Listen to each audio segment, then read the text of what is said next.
Welcome to Ian Cinema, your destination for endless entertainment and unforgettable movie moments. Discover exciting films, inspiring stories, and cinematic journeys across every genre. Whether you love action, drama, thrillers, or timeless favorites, there's always something waiting for you here. Sit back, enjoy the experience, and let Ian Cinema bring the magic of movies to your screen. Tulsa King, 2022. Draws you in with an idea that feels both absurd and strangely believable.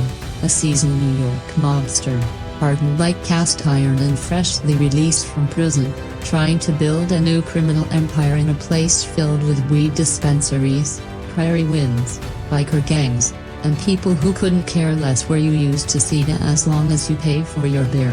What hooked me wasn't the swagger, it was the unexpected gentleness that keeps slipping through the cracks. Dwight is a blunt instrument, a man who knows the old rules by heart, but the series constantly challenges whether those rules still have any value. So far from New York's 5 boroughs, he believes in cash, in the power of a handshake, and in the old-fashioned poetry of offering protection after reminding someone just how easily something precious can be broken.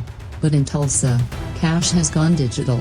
Protection comes in the form of permits, and the first business he walks into is lit like a yoga studio and filled with a scent of handcrafted citrus products. Watching him force a 20th century code onto a 21st century frontier is where much of the comedy comes from. Beneath the humor, though, lies something far more emotional.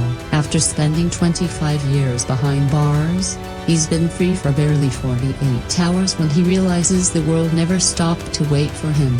Life moved on without him. In the gap between the world he remembers and the one he now faces, the show finds its heartbeat.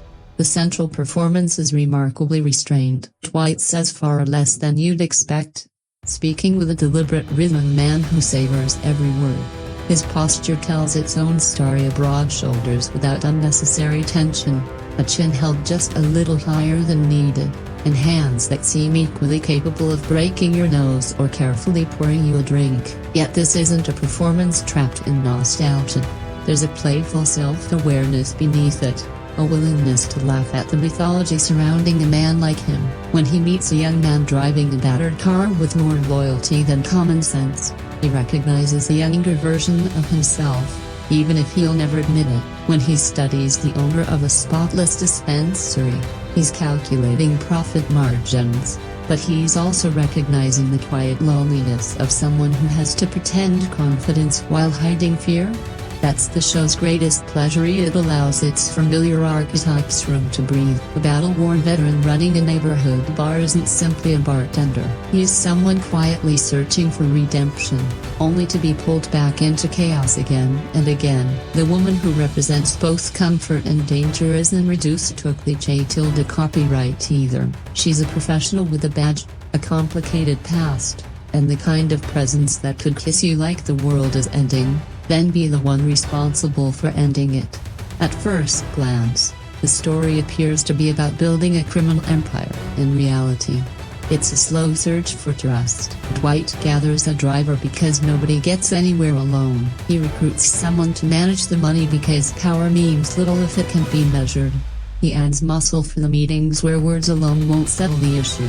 He walks into a cannabis dispensary and turns a business owner obsessed with algorithms into a partner focused on percentages. He convinces people they need his version of insurance by explaining risks they hadn't even considered. Throughout every encounter, 2 timelines unfold simultaneously. In one, he's assembling a crew, claiming territory, and sketching out a new criminal economy with equal parts negotiation and intimidation. In the other, he's quietly asking whether he can become someone who isn't entirely shaped by everything New York carved into him. Tulsa forces him to think beyond rules and focus on value as to what deserves protection, what deserves forgiveness, and what responsibilities come with earning the trust of someone who believes in you simply because you look like someone worth believing in.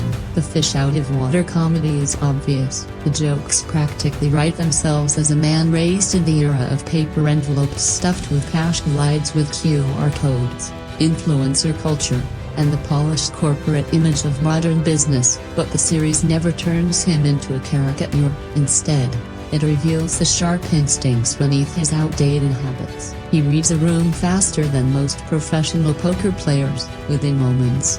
He knows who's actually in charge, who's desperately pretending to be, who's open to bribery, and who simply wants to feel important. More importantly, he understands the invisible mathematics of favors.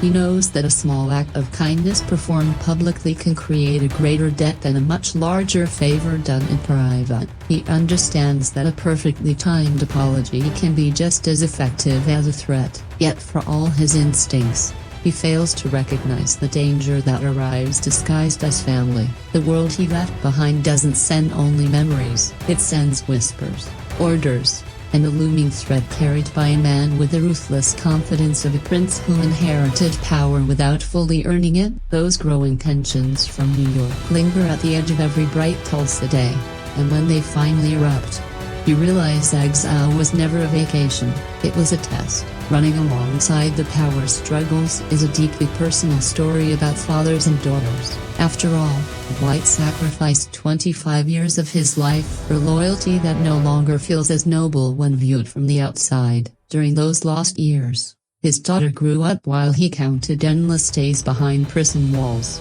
Love, unquestioned in theory, has to learn humility when it finally steps into a real living room. Those quiet moments became the ones that pulled me in the most, watching him try too hard, then not hard enough, watching her allow him just enough dignity to keep trying, even while fearing he'll eventually misuse it. The show understands that not every meaningful deadline is measured by bullets or betrayals. Sometimes the most important question is much simpler. Can a man learn to apologize before someone forces him to? Can White learn to be present without trying to control the terms of that presence? Those may sound like gangster questions because he happens to be one, but they're really questions for anyone who has ever believed their work mattered more than the people waiting for them at home. His opponents arrive with their own twisted philosophy. There's a local crew dressed in leather and dripping with contempt, led by a calm, calculating man who speaks about respect while quietly sharpening invisible knives. There are small-time gatekeepers who mistake their proximity to violence for genuine courage. There are bureaucrats who confuse paperwork with justice and winning with righteousness, and above them all are the operators who sent White into exile in the first place, the men who start fires and then complain about the smoke. Every confrontation is staged with remarkable clarity.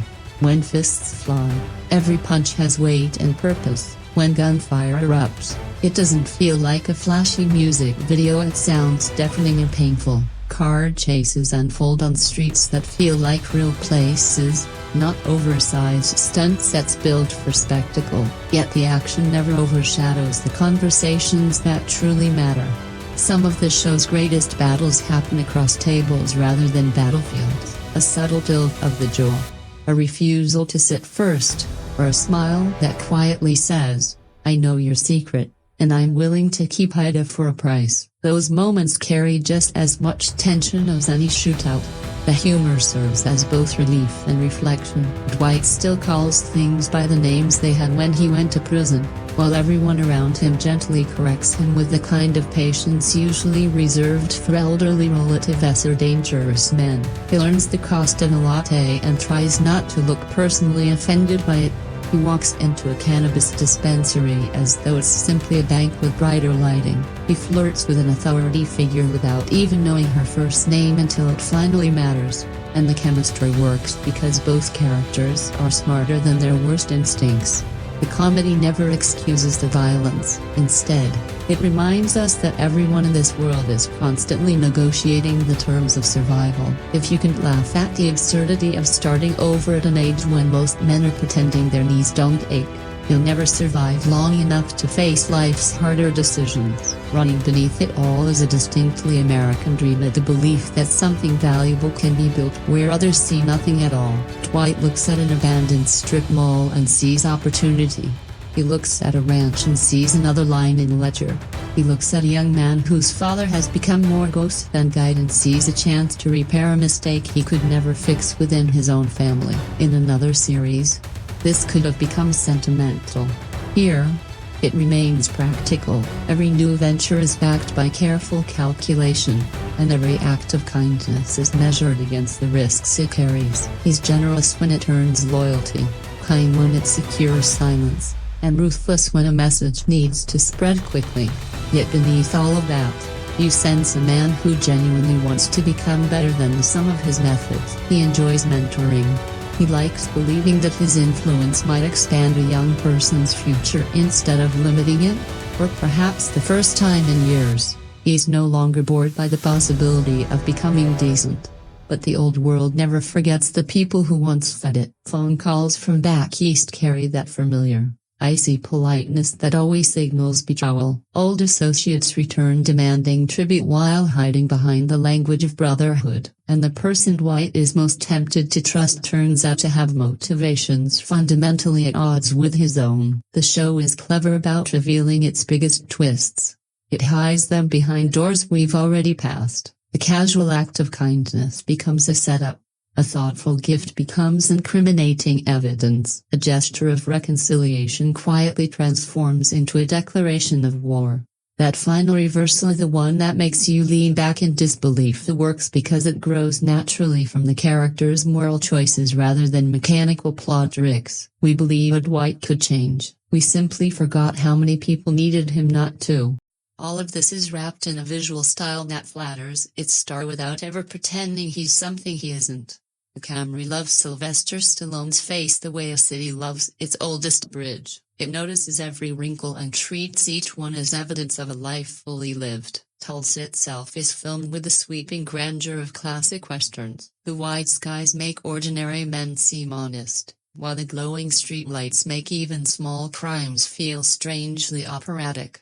The soundtrack never overwhelms a scene. Instead, it quietly finds the emotional rhythm already beating beneath the surface and gently reinforces it whenever a fist tightens or a silence grows heavier. And when the writing reaches its highest level, it trusts the subtext to carry the emotional weight. "I'm fine," Dwight says to someone who knows those words have never been true. "I owe you," he tells someone who understands he always pays his debts with both principal and interest. Long after the bodies fall and the money changes hands, what stays with you is a deeper question. Is a personal code worth anything if there's no community left to honor it? Dwight stands with one foot inside a vanished world of neighborhoods, back rooms, and old-fashioned rituals where men spoke formally precisely because they intended intimacy.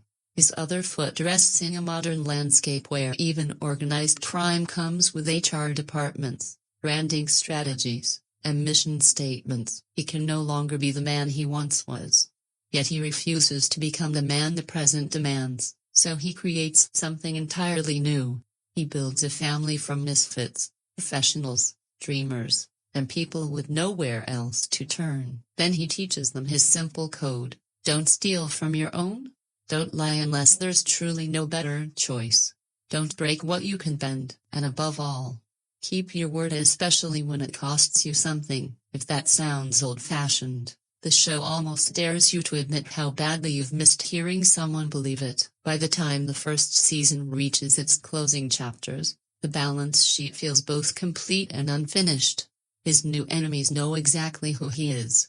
His old enemies have never stopped speaking his name. The people he's gathered around him no longer see him as just a paycheck. They see him as a force of nature, one they'd gladly live beneath, provided the storm never reaches their own front door.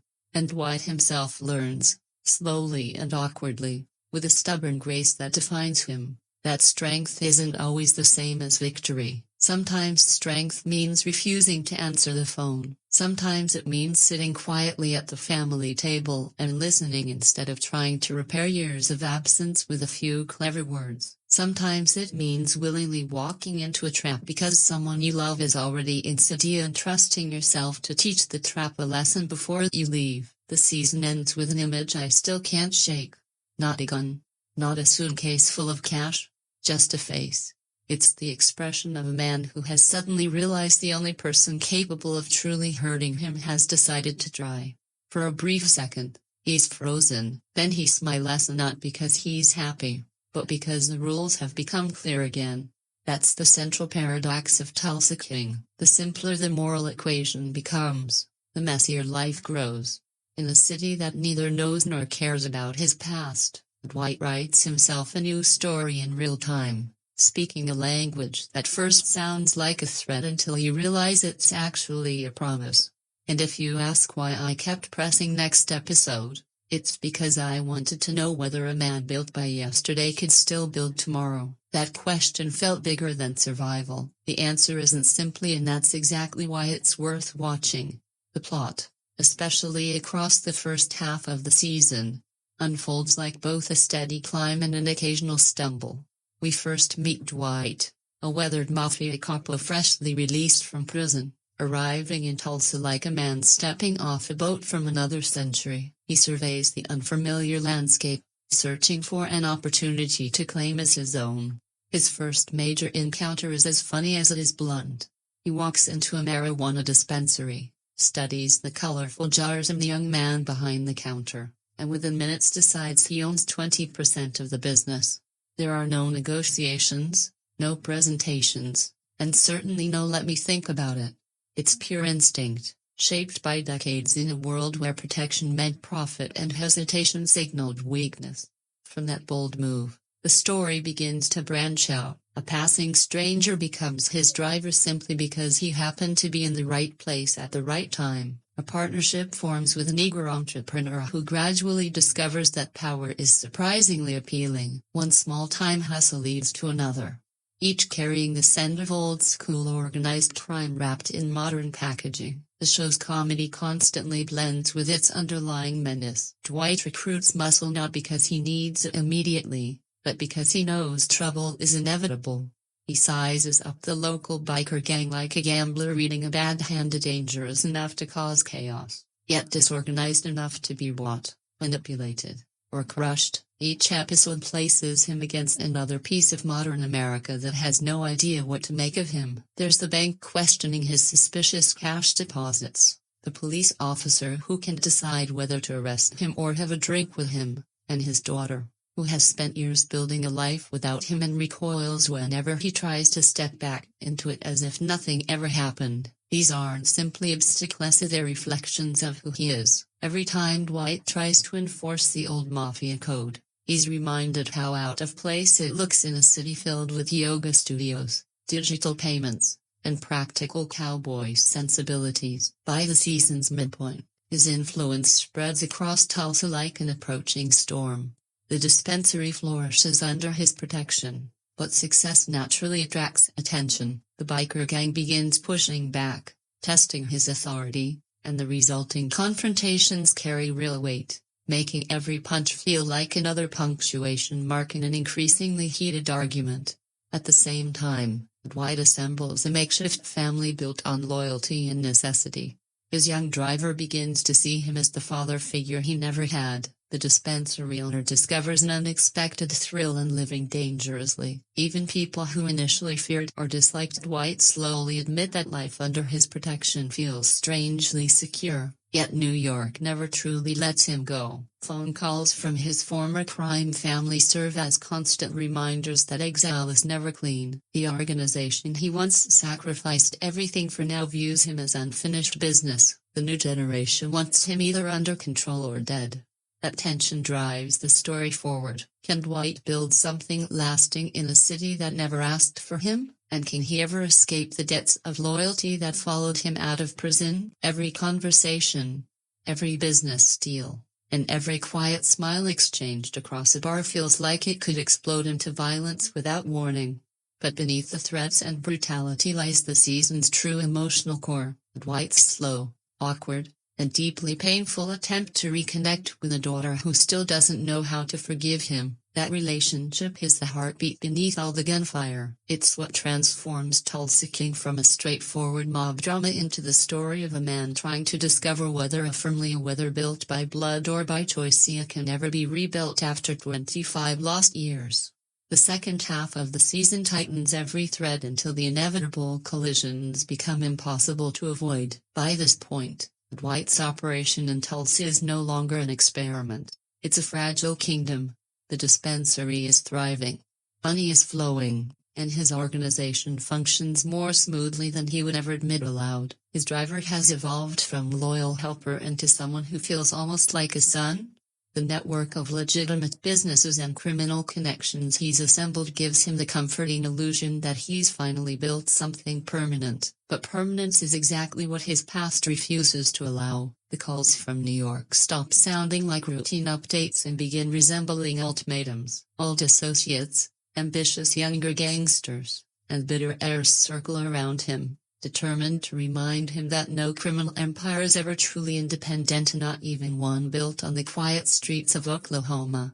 Then the betrayals begin. The local partner Dwight, once dismissed as harmless, reveals ambitions that outweigh loyalty. The biker gang, battered but far from defeated, regroups with new allies. Meanwhile, the determined law enforcement officer who has drifted between adversary and romantic interests forces Dwight toward an impossible decision: pursue legitimacy and lose the edge that made him successful, or embrace his criminal methods completely and risk losing everything. His daughter remains the wound that refuses to heal. Every attempt to close the distance between them feels awkward, but undeniably sincere. He offers gifts, apologies, and carefully chosen half-truths are the only emotional language he's ever truly known. Yet she still sees the shadow of the man he used to be behind every gesture. Their relationship becomes the perfect counterbalance to his growing empire.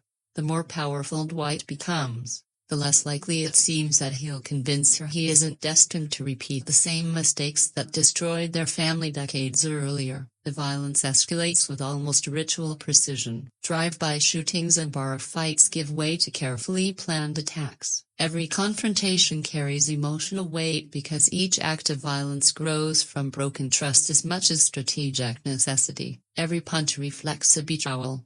Every bullet settles an old debt. The past Dwight believed he had left behind in prison returns in the form of living, breathing enemies, men who wear expensive suits but carry grudges sharper than knives. One confrontation, more personal than all the others, forces him to confront a painful truth: exile was never an act of mercy. It was simply a longer leash. The season's climactic conflict revolves around one central question: can Dwight truly build a kingdom of his own?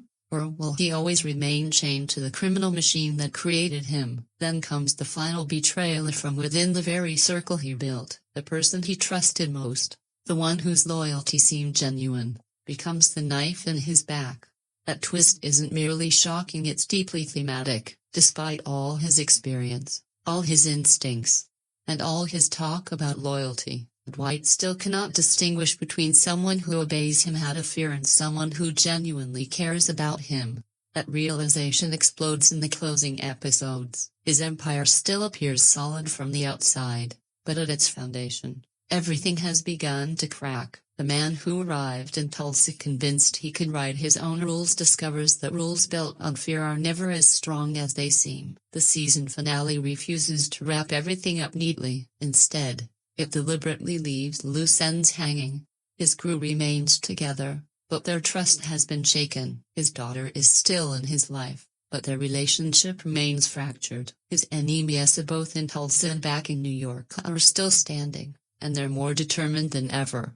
The final image isn't one of victory but of defiance. Dwight smiles in the face of betrayal because, at the very least, it reveals exactly where the battlefield lies. Tulsa hasn't crowned him king. It has only baptized him in dust and blood, setting the stage for even greater reckonings ahead. The character study in Tulsa King is ultimately a rich collection of contradictions, reinventions, and evolving identities. It's an exploration of how familiar archetypes refuse to remain static when placed within the unusual landscape of modern-day Tulsa. What makes the series so compelling isn't simply the spectacle of Sylvester Stallone portraying an aging mob boss. It's the way every supporting character forces Dwight to adapt, question himself, and evolve. The constant collision between his old-school code and their contemporary worldview creates the tension that gives the show its unique energy. The characters are the driving force behind the story and often the spark that gives the show its distinctive personality. To understand them is to understand how power, loyalty, An identity evolve when they are pulled from familiar surroundings and forced to survive in unfamiliar territory. At the center of it all is Dwight Manfredi, the gravitational force of the series. He is a man who sacrificed 25 years of his life in silence, enduring prison with the stoic pride that only an old-school gangster could truly embrace. When he finally walks free, his body bears the weight of time but remains imposing. His mind has been sharpened by decades of reflection on the true cost of loyalty, while his voice carries the roughness of years marked by regret and hardship. Dwight expects to return home as a respected and honored man, a loyal soldier rewarded for the years he sacrificed in the name of the family. Instead, he is cast aside and sent into exile in Tulsa, a city that feels completely foreign to him. Stripped of the recognition he believed he had earned, he is left with nothing but disappointment. That betrayal is visible in every step he takes, a constant reminder that his years behind bars brought him little in return. Ironically, however, that same betrayal becomes the reason he truly comes back to life. Rather than settling comfortably into a position of power in New York, he is forced into unfamiliar territory and challenged to build something entirely from scratch. The rejection of his old family becomes the foundation upon which he creates a new one. Dwight is more than just another mobster. He is both a relic of a fading era and a survivor determined to endure. He represents a code built on honor, loyalty, and uncompromising brutality, of values that seem almost outdated in the modern world. Yet those very qualities become his greatest strength. Tulsa has never encountered someone quite like him. And within that unfamiliarity, Dwight discovers the opportunity to reinvent himself. His instinctive ability to read people, his talent for asserting authority without endless bureaucracy, and his unique blend of charm and intimidation make him an irresistible presence. But what makes him truly fascinating are his contradictions.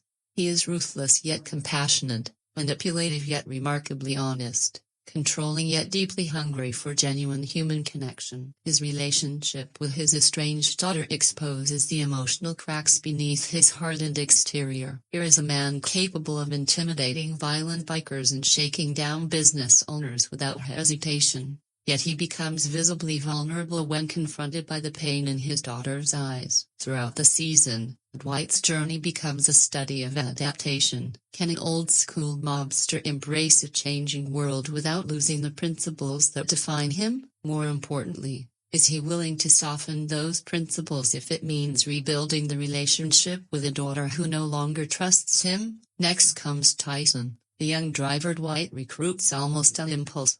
At first, Tyson appears to be a little more than comic relief, a wide-eyed, enthusiastic young man with far more confidence than experience, suddenly pulled into the orbit of a dangerous figure from another generation. As the story unfolds, however, Tyson becomes the emotional heart of Dwight's growing empire. He is impressionable, but he is also ambitious and eager to prove himself. Through Tyson, the audience sees a different side of Dwight, and not simply as a crime boss, but as a mentor and almost a father figure, passing along lessons that blend street wisdom with personal philosophy. In many ways, Tyson reflects the man Dwight might have become had he grown up in a different era, ambitious, loyal, and searching for a place where he truly belongs. Their relationship becomes one of the show's most genuine and emotionally satisfying threads. Through Tyson, Dwight gradually learns to trust again and to build relationships based on more than fear, money, or obligation. For Tyson, the journey is equally transformative. He evolves from an inexperienced sidekick into a trusted partner, discovering that loyalty is both a privilege and a heavy responsibility. His story illustrates that living close to power always comes at a price, but it also shows how the guidance of an old-school gangster can shape a young man into someone stronger than he ever imagined. Then there is Buddy, the owner of the marijuana dispensary. At first glance, he seems to represent everything Dwight is not. He is young, technologically savvy, and far more comfortable with spreadsheets, regulations, and social media than with intimidation or violence. His dispensary symbolizes a new kind of buzziness, a clean, modern, legal, and carefully regulated, When Dwight walks in and casually declares ownership, Body is equal parts frightened, confused, and fascinated. What begins as outright extortion gradually develops into an uneasy business arrangement before eventually growing into a genuine partnership. Dwight recognizes Body's entrepreneurial instincts, even if they were expressed through the language of the modern business world. In return, Body comes to see Dwight as a ruthless yet surprisingly principled partner whose willingness to act decisively often succeeds where bureaucracy fails. Body ultimately becomes a man caught between two worlds. He wants the safety and legitimacy of legal business, yet he also finds himself drawn to the excitement and effectiveness of Dwight's unconventional methods. Over time, he transforms from an unwilling victim into an active collaborator, embodying a unique blend of old-world organized crime and modern entrepreneurship. His character serves as a powerful metaphor for how crime itself evolves. The operations may have moved from dark alleyways into brightly lit storefronts, and the businesses may appear entirely legitimate, but when the stakes become high enough, they still rely on the same fundamental currency of power, influence, and the willingness to use force when necessary. Another character who provides the emotional foundation of the series is Stacy Beale, the ATF agent who becomes both Dwight's love interest and his greatest source of uncertainty. Stacy embodies temptation and contradiction in Dwight's life. On one side, she is captivated by his charisma, confidence, and mysterious nature. On the other, she represents the law that could destroy everything he has worked to build. The relationship constantly balances on the razor's edge, caught between intimacy and surveillance, passion and betrayal. Stacy enriches Dwight's story because she refuses to let him hide behind the identity he has relied on for decades. Around her, he cannot simply be the hardened mob general. He has to reveal vulnerability, charm, and moments of genuine honesty. At the same time, every romantic moment carries an underlying sense of danger. You are always aware that her badge could come before her emotions and that her loyalty to the law may ultimately outweigh her feelings for Dwight. This dual role Leah as both lover and pursuer makes Stacy one of the show's most compelling characters. Through her, we witness Dwight's ability to change while also recognizing that he can never truly escape the forces closing in around him. Another important figure is Armand Truise, often known as Manny, a former mob associate living in Tulsa who immediately recognizes Dwight for who he really is. Armand is a haunted man, someone who tried to leave the criminal world behind only to discover that it never fully releases those who belong to it. His encounters with Dwight are filled with tension because he sees both a reflection of his own past and a threat to the fragile peace he has built. Armand's presence forces Dwight to confront the long-term cost of absolute loyalty. Here stands a man who once lived by the same code, made similar sacrifices, and now wants nothing more than a quiet life. Their conflict represents the struggle between escaping the past and repeating it. Armand serves as a warning that Dwight largely refuses to acknowledge, a living reminder that the life Dwight is rebuilding offers no real retirement, only endless consequences. The season's antagonists are not merely individuals but entire systems of power.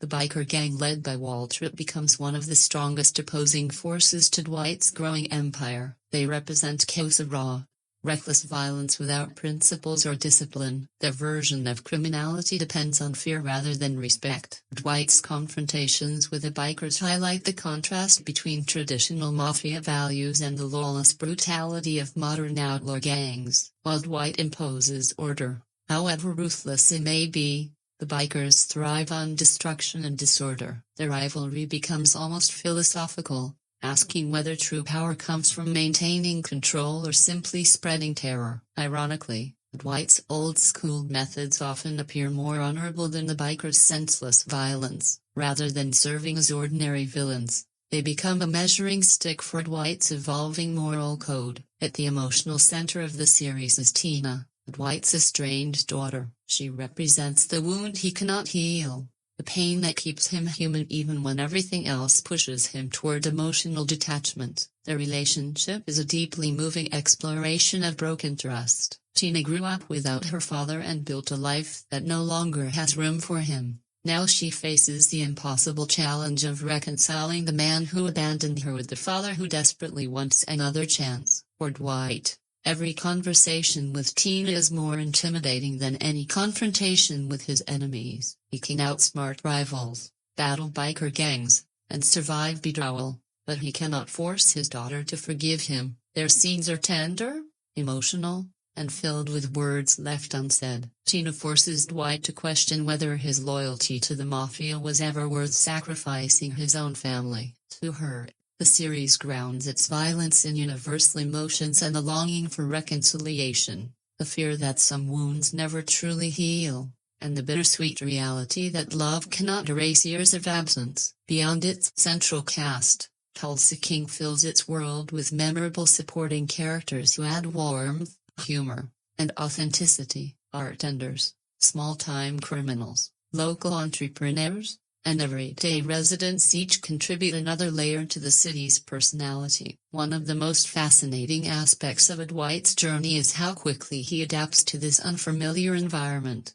He builds alliances not through force alone but through an instinctive understanding of what people truly need: protection, respect, opportunity, and a sense of belonging in exchange for their loyalty. These supporting characters make Dwight's empire feel tangible rather than symbolic. It becomes a community of people who either believe in him, fear him, or often both together. These characters create a story that goes far beyond organized crime. At its core, Tulsa King is about reinvention. Dwight, the aging mafia general, is reinventing himself as a ruler in exile. Tyson strives to become more than just a driver. Body evolves into something far more complicated than a simple businessman. Stacy struggles to balance desire with duty. Tina must decide whether forgiveness is an act of strength or weakness. Even the biker gang, in its own crude way, is attempting to redefine what power looks like in a changing criminal world. The brilliance of the show's character writing lies in the fact that no one remains unchanged. Every person Dwight encounters is transformed by his arrival. He is the catalyst of the stone thrown into still water, and the ripples reshape everyone's future. As a result, the story becomes less about whether Dwight can build another criminal empire and more about whether the people drawn into his orbit can survive its powerful pull. By the end of the season, what lingers is not simply the bloodshed or the betrayals, but the damaged, repaired, and strained relationships that give this unlikely mafia story genuine emotional depth. These characters are not merely supporting players in Dwight's journey, they are mirrors reflecting different versions of the man he could become. Tyson's unwavering loyalty, Body's cautious practicality, Stacy's dangerous intimacy, Tina's lingering heartbreak, and Armin's weary wisdom each represent a different path before Dwight. Together, they force him to confront a difficult question: is being the hardened mafia general enough? Or must he become someone entirely different to survive in Tulsa? The most fascinating aspects of Tulsa King extend beyond its storyline. They lie in the unusual circumstances surrounding the show's creation and identity. It is remarkable that a series built around an aging Hollywood icon can feel both nostalgic and refreshingly experimental. Instead of unfolding in the familiar criminal landscapes of New York or Chicago, it places its story in the wide-open, unpredictable setting of Tulsa, Oklahoma. Exploring these behind-the-scenes details reveals a fascinating blend of television history, production decisions, cultural influences, and creative risks that make Tulsa King one of the most distinctive mafia dramas of the past decade. Its uniqueness never feels like a gimmick. Instead, it gives the series a rich texture that helps it stand apart in an increasingly crowded world of crime dramas. One of the most striking aspects of the show is its casting, which immediately sets it apart from its contemporaries. Sylvester Stallone, whose cinematic identity has long been inseparable from legendary characters like Rocky Balboa and John Rambo, had never led a scripted television series before Tulsa King. For decades, he embodied the classic action hero, tough, resilient, and relentlessly determined. That his first major television role arrived in his 70s, and that he chose to play a morally complex mobster struggling to reclaim his place in the world rather than a traditional hero, is remarkable. The very existence of Tulsa King feels like perfect timing. It arrived during an era when established movie stars were increasingly embracing prestige television, yet Stallone's transition stood apart. His gravelly voice, weathered features, and unmistakable charisma belonged to a different generation of Hollywood. Instead of trying to modernize those qualities, the series embraced them, transforming what once defined an action icon into the foundation of a thoughtful, deeply human anti-hero. That unusual shift from larger-than-life movie star to reflective television lead is one of the show's greatest strengths. The setting is equally unexpected. Mafia dramas have traditionally been rooted in cities steeped in organized crime mythology, such as New York, New Jersey, Boston, or Chicago. Shows like The Sopranos, Boardwalk Empire, and Power all rely on urban environments with deep criminal histories. Tulsa King breaks that tradition by taking an old-school gangster out of his familiar territory and dropping him into Oklahoma. At first glance, the premise almost sounds like a comedy, yet its unlikely nature is exactly what makes it work. Watching a seasoned mobster navigate tweed dispensaries, rodeo bars, biker gangs, and the culture of the American Midwest creates a compelling clash of worlds that drives much of the series. Tulsa has never been closely associated with mafia fiction, and that fresh backdrop makes every encounter feel unpredictable. What does collecting protection money look like in a place where many people already carry rifles in their pickup trucks? How does extortion operate in a town where cannabis businesses generate much of the local wealth? These questions aren't simply amusing, they reshape the traditional mafia narrative. Rather than relying on familiar genre conventions, the show reinvents them through an entirely different setting. The story behind the production is just as fascinating. Taylor Sheridan, the acclaimed creator behind Yellowstone and its expanding television universe, co-created Tulsa King. Sheridan built his reputation telling stories about ranchers, lawmen, and the rugged landscapes of Montana and Texas. His decision to pivot toward a mafia drama set in Tulsa and to cast Stallone as its leader reflects his willingness to explore new creative territory. Sheridan's involvement also gave the production an unusual rhythm. Reports suggest that he stepped back from day-to-day responsibilities during development, leading to shifts in creative leadership and tone as the series progressed. The production itself moved at an unusually fast pace. Stallone has spoken in interviews about receiving scripts quickly, working through an intense filming schedule, and often relying on improvisation. That fast-moving creative process is visible on screen. The series occasionally feels rough around the edges, but that rawness also gives it an energy and spontaneity that more carefully polished productions sometimes lack. Another distinctive aspect of Tulsa King is its sense of humor. Mafia dramas are rarely known for comedy, yet the series embraces absurdity without sacrificing its dramatic weight. Much of the humor comes from Dwight's struggle to adapt to the modern world, his confusion over new technology, his awkward encounters with contemporary culture, and his deadpan reactions to situations that would overwhelm most people create a consistently entertaining undercurrent. There is something undeniably amusing about watching a man who once inspired fear throughout entire neighborhoods now wrestle with debit cards, Uber rides, or the etiquette surrounding legalized marijuana. This balance between violence and comedy gives the show a unique identity. It can be brutal one moment and genuinely funny the next, cynical yet surprisingly heartfelt. Rather than committing to a single tone, Tulsa King comfortably allows humor and danger to exist side by side, making the experience feel refreshingly unpredictable. Another interesting detail is Stallone's creative influence on Dwight's character. Beyond starring in the series, he helped shape the role by drawing on the personal memories of older Italian men he knew while growing up.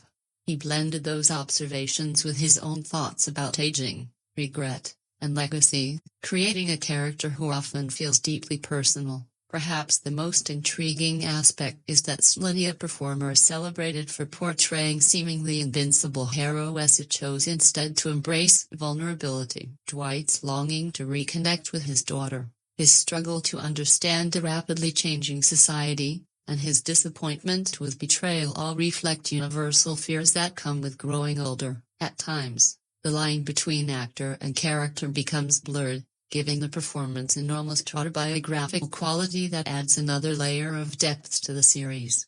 The show's themes also venture into unexpected territory. Beneath its familiar crime drama surface lies a thoughtful exploration of fatherhood, generational conflict, and the fading relevance of old codes of honor. Dwight's relationship with Tyson is more than a mentorship, it becomes a symbolic second chance at the fatherhood he was unable to provide for Tina. Likewise, his struggle to adapt to modern life extends beyond comedy. It raises deeper questions about whether loyalty, honor, and respect still carry value in a world increasingly driven by digital influence and transactional relationships. In many ways, Tulsa King is less a story about organized crime than it is about relevance. At its heart, it follows an aging man searching for purpose in a society that no longer values the strengths that once defined him. That existential journey is wrapped in the style of a mafia drama, but beneath the gunfights and power struggles lies a deeply human story about growing older,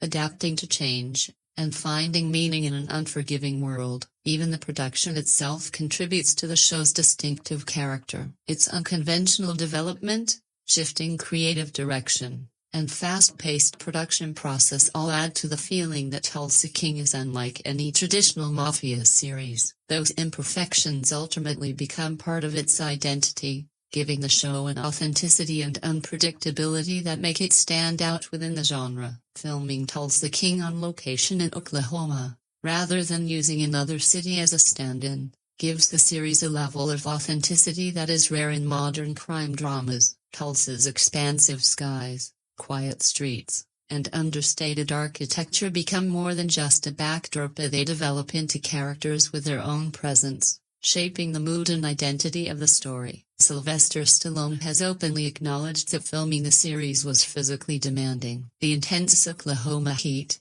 long shooting days, and action-heavy sequences pushed him to his limits. For an actor in his 70s making his first leading role in a scripted television series, taking on such grueling conditions speaks volumes about his determination and unwavering commitment to the craft. The show's reception was equally intriguing. Critics were initially divided. Some dismissed it as a familiar, formula-driven crime series, while others praised its unconventional charm and refreshing originality. Audiences, however, embraced it enthusiastically, turning it into a major success and securing a swift renewal. In an era dominated by polished, prestige television, it was this unusual blend of mob drama and fish-out-of-water comedy that managed to stand out, rather than trying to fit into established trends. Tulsa King embraced its oddity. It transformed the unlikely image of a New York mobster building a criminal empire in Tulsa into its greatest strength. Another distinctive aspect of the series is its tone. It shifts effortlessly between brutal violence and heartfelt emotion in ways that seem almost reckless on paper. Dwight can brutally assault someone in one scene and then deliver deeply sincere,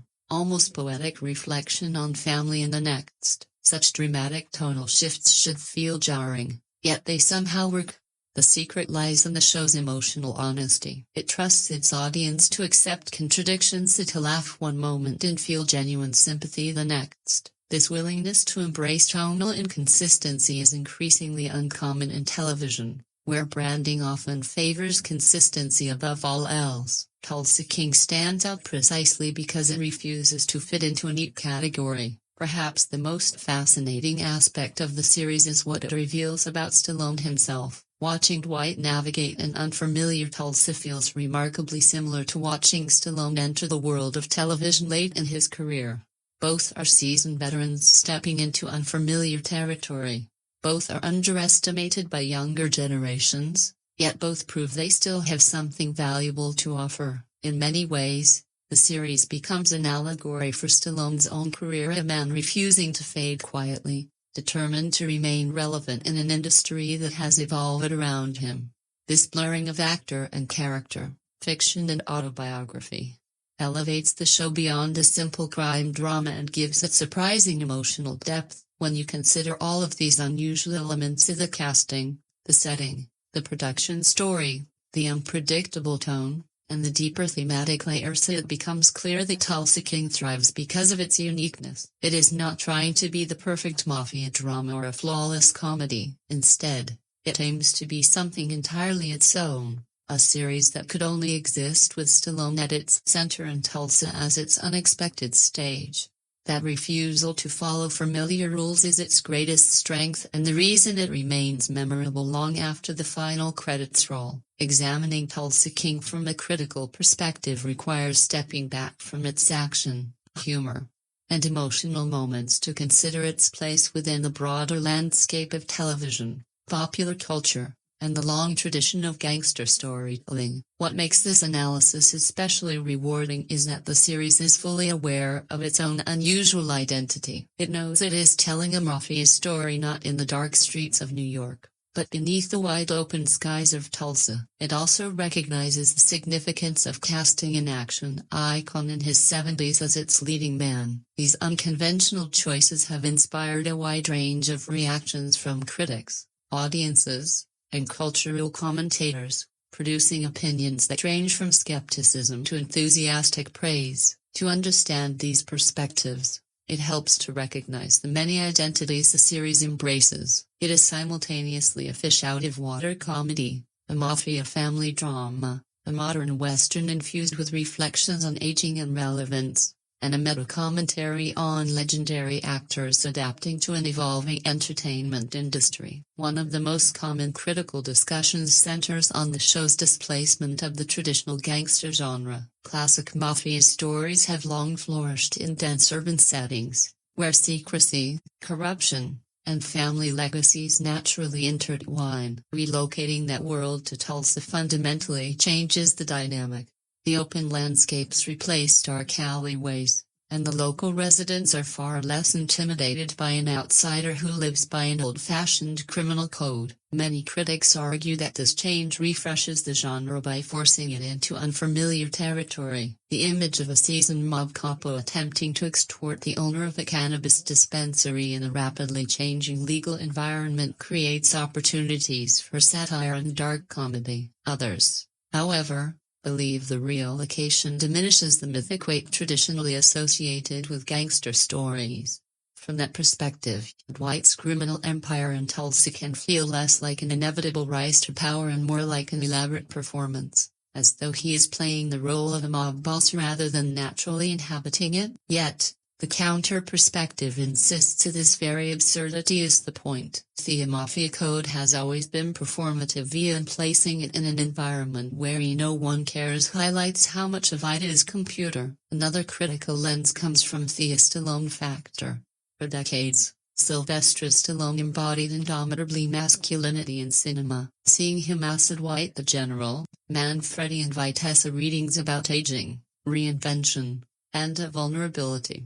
Some critics interpreted the show as Stallone's commentary on his own career. Like Dwight, Stallone is displaced, forced to find relevance in a new medium. The gravel in his voice, the slowness in his gait, the weather charisma. These are not flaws to be hidden, but textures to be celebrated. Critics sympathetic to this view argue that Stallone is performing autobiography through Dwight, turning his own confrontation with obsolescence into art. Others, less kind, have dismissed his performance as self-parody, claiming that the show leans too heavily on nostalgia without offering new depth. Yet, even those critiques acknowledge that watching Stallone carry a series to the stage his career is culturally significant. It represents television's growing power to absorb film icons and to reframe them. Cultural critics have also explored the fish-out-of-water image embedded in the show. Dwight's struggle with modern technology, shifting norms, and cultural changes are often played for laughs. Some reviewers see this as the show's most effective engine, allowing to deliver social commentary and not generational divides. The humor, they argue, disarms the violence, making the series palatable to audiences who might be weary of grim mafia dramas. Others, however, critique this tonal blend as inconsistent, suggesting that the show cannot decide whether it wants to be a gritty crime saga or satiric comedy. The debate here touches on broader questions of television storytelling in the streaming era. Does genre hybridage enrich or dilute? Tulsa King becomes a case study in how audiences and critics negotiate tonal complexity from the perspective of television history. Tulsa King invites comparisons with The Sopranos, where Tony Soprano wrestled with therapy, suburban on and a decline of traditional mafia structures. Dwight grapples with obsolescence in a different register. His exile to Tulsa is not about internal psychology, but external geography. Critics have argued that Tulsa King is The Sopranos in a reverse. Instead of bringing the MOBA into the suburbs, it sends a mob into a frontier. Yet, while The Sopranos lean into prestige seriousness, Tulsa King leans into pulp energy. Some critics appreciate this, praising its refusal to mimic prestige tropes, while others see it as a missed opportunity to deepen the exploration of mafia decline. The divide reveals much about the critical landscape. Some demand every gangster drama wrestle with existentialism, while the others celebrate when a show unapologetically embraces entertainment. Sociologists and cultural commentators have read the series as a commentary on American capitalism. Dwight's extortion of the legal dispensary, his manipulation of small-time hustlers, and his imposition of protection onto a community that didn't ask for it mirror broader anxieties about power and exploitation. Critics in this camp argue that Dwight's actions parody the wilder institutions, banks, corporations, apolitical machines force themselves onto new economies. Tulsa's cannabis industry becomes a stand-in for the modern gig economy, full of promise, easily exploited by those with leverage. Dwight's methods, though archaic, succeed because the system is still vulnerable to old forms of coercion. In this reading, Tulsa King is not just a crime story, but a satire of how old powers adapt to exploit new markets. There are also feminist critiques of the series. Some reviewers have noted that women in Tulsa King often occupy positions that oscillate between foil and temptation. Stacy is lover cop. Tina has a strange daughter. Margaret the ranch owner as business ally and a potential love interest. Critics argue that the show sometimes reduces these women to reflections of Dwight's journey rather than granting them full autonomy. Yet others push back, pointing out that Stacy, in particular, embodies a complex duality, both desiring and policing Dwight, blurring personal and professional in ways that mirror real-world tensions. Tina, too, is given a moral weight. Her refusal to forgive Dwight too easily prevents a narrative from collapsing into sentimentality. These debates highlight how critical perspectives diverge on representation, with some seeing caricature and others seeing nuance. From an industrial standpoint, critics have focused on the Sheridan brand. Taylor Sheridan's fingerprints are all over Tulsa King. The emphasis on Americana, the valorization of rugged masculinity, the blend of crime with Western tropes. Yet, Sheridan's partial absence from day-to-day production created tonal fluctuations. Some critics argue that this inconsistency reflects Sheridan's empire stretching too thin. Others counter that it created space for Stallone's persona to dominate, given the show's distinct identity. In either case, the association with Sheridan situates Tulsa King within the larger trend of television universe built around one creator's vision, raising questions about how much creative control is necessary for coherence. Audience responses add another layer. While critics were divided, fans flocked to the show, pushing its ratings high enough for a quick renewal. Online discussions revealed that many viewers embraced the series precisely because it felt different. It wasn't trying to be a prestige meditation. It wasn't suffocated by irony, and it allowed Stallone to be both ridiculous and commanding. For these fans, the critical dismissals missed the point. Tulsa King succeeds because it delivers something television rarely attempts anymore. A character-driven crime story that is unashamedly entertaining. This divide between critical skepticism and popular enthusiasm mirrors the gap Dwight himself embodies. The elite may scoff, but the people on the ground are drawn to his charisma. Another perspective comes from international critics who often see Tulsa King less as a mafia story and more as an American cultural export. To them, the strangeness of placing a gangster in Oklahoma highlights the myth-making tendencies of American television. They know how the series blends tropes from westerns, MOBA dramas, and action comedies into a uniquely American hybrid.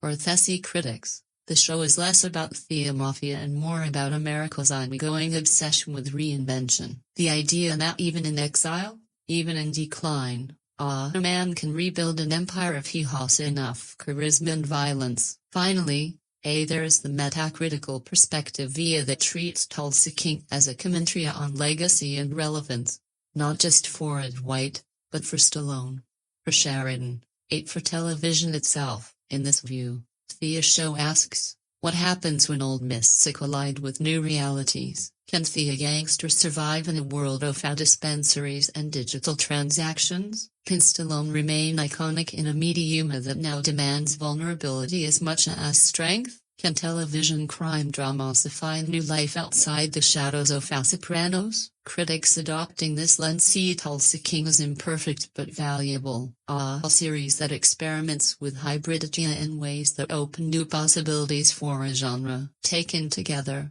the critical perspectives form a mosaic. Some see a parody, others sincerity. Some see a self-parody, others autobiography. Some see tonal confusion, others tonal boldness.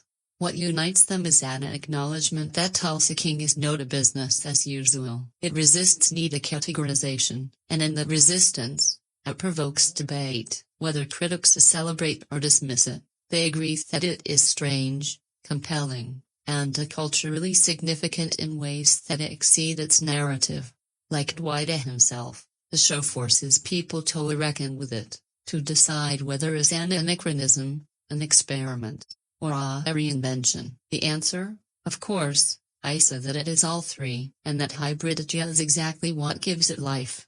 Production insights and fun facts about Tulsa King open a fascinating window into how this series came into existence, why it feels so different from other mafia dramas, and what unusual decisions shaped its final form. The show is not simply a product of storyboards and scripts, it is a result of a whirlwind of negotiations, improvisations, and risks that reveal so much about the changing landscape of television as they do about the characters on screen. If you look closely, you can see the fingerprints of Sylvester Stallone, Taylor Sheridan, Paramount Plus, and even Tulsa itself pressed into every frame. Each production detail doubles as a fun fact, an anecdote that explains the strangeness and vitality of this unlikely mafia saga. One of the most striking production facts is the speed with which the series was developed.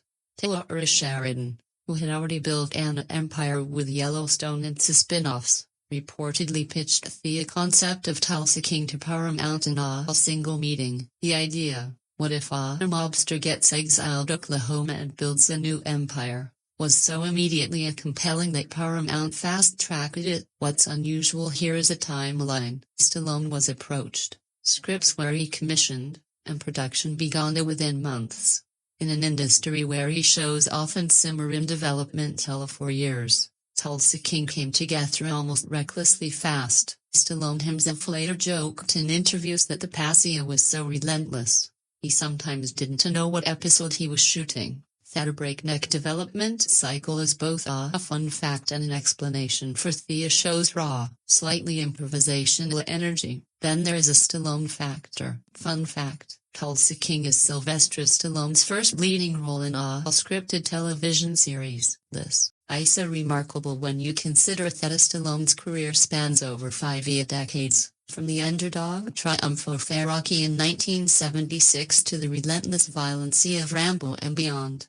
He resisted television for years, seeing it as a step down from film, but the streaming revolution blurred those lines, and Stallone finally agreed, though noted without hesitation. In interviews, He admitted that the workload of television shocked him. On film, an actor might shoot a handful of scenes in a day, not Tulsa King. Stallone sometimes filmed 7 or 8. He described the experience as brutal and confessed he underestimated the grind. Yet, he also acknowledged that the role gave him a new kind of creative satisfaction. The fun fact here is that Stallone, the man who wants to find cinematic masculinity, found himself humbled by the relentless schedule of television. Another fascinating insight is the choice of Tulsa as a setting and filming location. While many shows cheat their settings by filming in Canada or cheaper Americana cities, Tulsa King actually filmed extensively in Oklahoma. Stallone himself commented on the authenticity this created. The wide streets, the small businesses, the unpretentious architecture, all grounded the series in a realism that studio backlots could never replicate. Fun fact, filming in Tulsa was not just atmospheric. It was also a practical decision influenced by tax incentives offered by the state of Oklahoma. This created a strange synergy. A show about a mobster exploiting Tulsa was itself an outsider production benefiting from Tulsa's financial openness. Locals reportedly embraced the production, with many small businesses and extras from the city appearing in scenes. The authenticity of a location became part of the show's DNA. There are also fun quirks about Stallone's creative involvement. He was not officially a writer. Stallone often improvised dialogue and shaped Dwight's persona on set. He wanted Dwight to have a particular rhythm, fast speech, pauses, half smiles, growly mutterings that echoed Stallone's own cadence. Fun fact, Stallone even influenced the wardrobe. He requested suits that looked a little too sharp for Tulsa, but a little too worn for New York, reflecting Dwight's displacement. Costume designers built Dwight's look around that tension, giving him an appearance both commanding and faintly ridiculous, which fit the fish out of water theme. Stallone also added subtly physical touches, such as Dwight's habit of adjusting his jacket before delivering threats, an echo of his own mannerisms from earlier films. Behind the scenes, the production also faced unique challenges because of Stallone's age. At 76, he insisted on doing a surprising amount of his own physical work. Fun fact, Stallone performed many of the fight sequences himself. Enthusiast stunt doubles were used for dangerous falls and car crashes. He admitted that his body didn't recover the way it used to, but he believed authenticity mattered more than comfort. Crew members often marveled at his stamina, even when he complained about taking these or long hours. This commitment created an on-set dynamic where younger actors were inspired and sometimes pressured to match Stallone's intensity. The irony of course is that Stallone, the oldest man on set, was also often the most relentless. A quirky production insight is how much improvisation shaped the humor of a series. While scripts were tightly written, Stallone frequently riffed on dialogue, adding jokes or one-liners that weren't on the page. Some of White's funniest comments about technology or modern culture were born spontaneously. The showrunner later admitted that Stallone's improvisations often made it into the final cut because they felt so natural. This improvisational energy explains why the comedy feels organic rather than forced. Fun fact, one of Stallone's unscripted lines about debit cards and plastic money became a fan favorite meme online, proving that the actor's instincts for humor were still sharp. The production also faced the Sheridan University problem. Taylor Sheridan's name was heavily attached to the project, but he quickly stepped back from day-to-day involvement due to his growing responsibilities across multiple shows, Yellowstone, 1883, 1923, etc. This left Tulsa King in the hands of other writers and producers. Fun fact, the tonal shift some critics noticed oscillating between the gritty drama and absurd comedy may be partly explained by this handoff. Sheridan provided the blueprint. Stallone's persona and the writing team's improvisations took the show in directions Sheridan himself might not have predicted. That tension between Sheridan's Western gravitas and Stallone's comic brutality is what gives Tulsa King its unique tone. Another fun fact involves the biker gang the antagonists. The gang was inspired partly by real outlaw biker culture in Oklahoma. Producers consulted with experts to ensure authenticity in the design of the biker clubhouse patches and rituals. While the gang is fictional, their presence in Tulsa reflects actual biker networks in the region. This attention to detail helped to ground the gang as credible threats, even when Dwight's larger-than-life personality overshadowed them. Music and cinematography also contain interesting production quirks. Fun fact: the show's score deliberately mixes traditional mafia-style strings with Western-inflected guitar riffs, creating a hybrid soundscape. The cinematography likewise borrows from Western iconography with wide shots of Tulsa skies echoing Sergio Leone landscapes. This stylistic blending makes Tulsa King feel like a gangster Western hybrid, a genre fusion rarely attempted in television. One particularly strange reduction anecdote is the way locals in Tulsa reacted to Stallone during filming. Reports describe crowds gathering whenever he appeared in public, with some residents joking that Tulsa had suddenly become a mafia town. Stallone leaned into this, often interacting with fans between takes. Fun fact: in one scene shot at a local bar, real patrons were used as extras, and Stallone reportedly bought drinks for everyone after the cameras stopped rolling. That blurred line between fiction and reality made the production itself feel like an event in Tulsa, not just a job for Hollywood outsiders. Finally, the show's renewal carries a fun fact of its own. Despite mixed critical reviews, Tulsa King became one of Paramount Plus's most watched original series. Its audience skewed older than typical streaming hits, which is unusual in an industry obsessed with youth demographics. This revealed an untapped market. Older viewers hungry for stories led by familiar stars. Stallone himself joked that he was streaming Viagra for Paramount Plus, reviving interest among demographics often overlooked by modern streaming platforms. Taken together, these production insights and fun facts paint a picture show that is both scrappy and ambitious, improvised and carefully crafted, old-fashioned and experimental. Tulsa King is as much about Stallone's grit, Sheridan's vision, and Tulsa's openness as is about mafia codes or biker wars. Its behind-the-scenes story is every bit as strange and compelling as its on-screen narrative, a tale of speed, improvisation, aging icons, and unlikely success.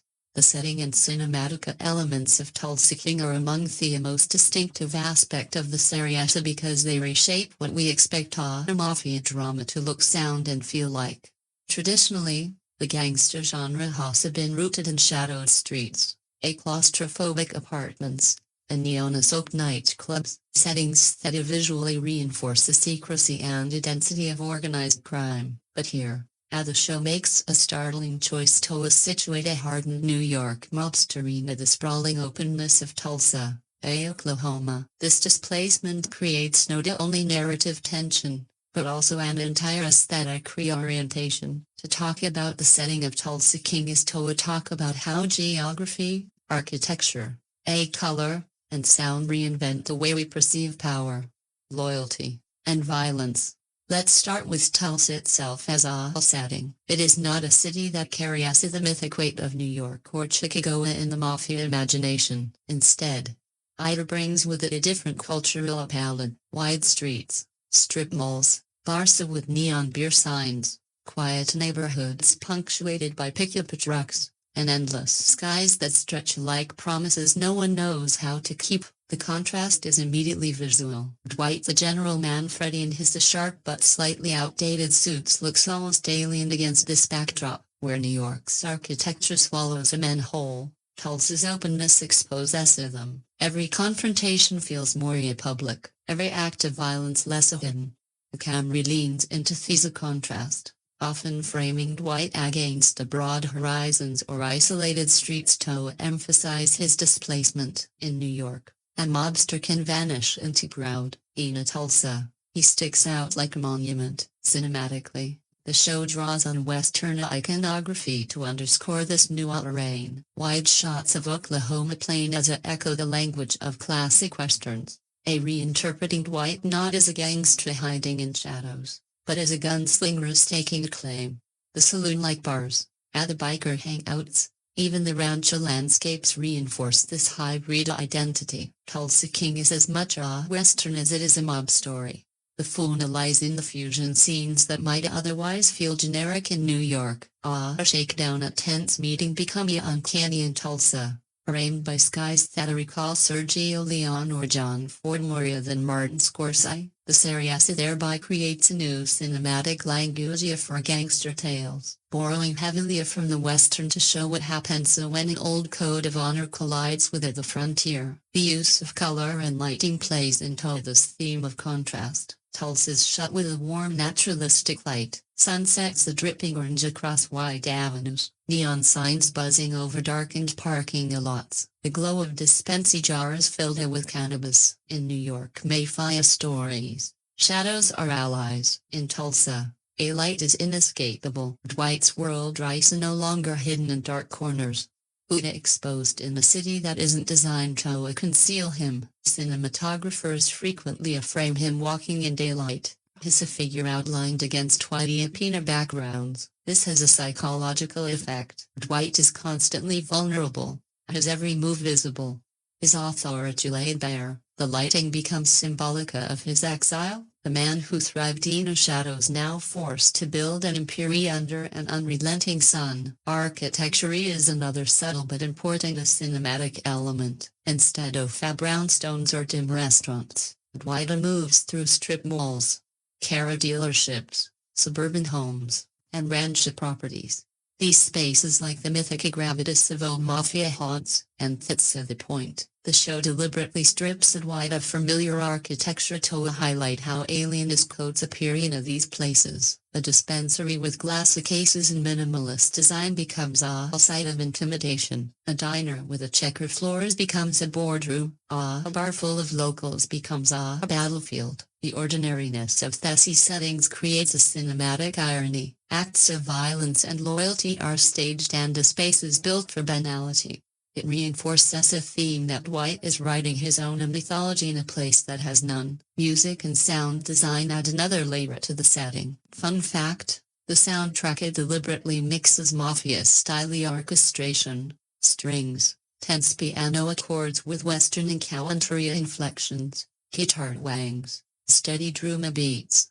This hybrid soundscape underscores a cultural collision at the heart of the series. When Dwight threatens arrival, the music may swell with strings reminiscent of Scorsese films. When he surveys Tulsa's open streets, the score slips into Western territory. Sound design also amplifies the tension of open space.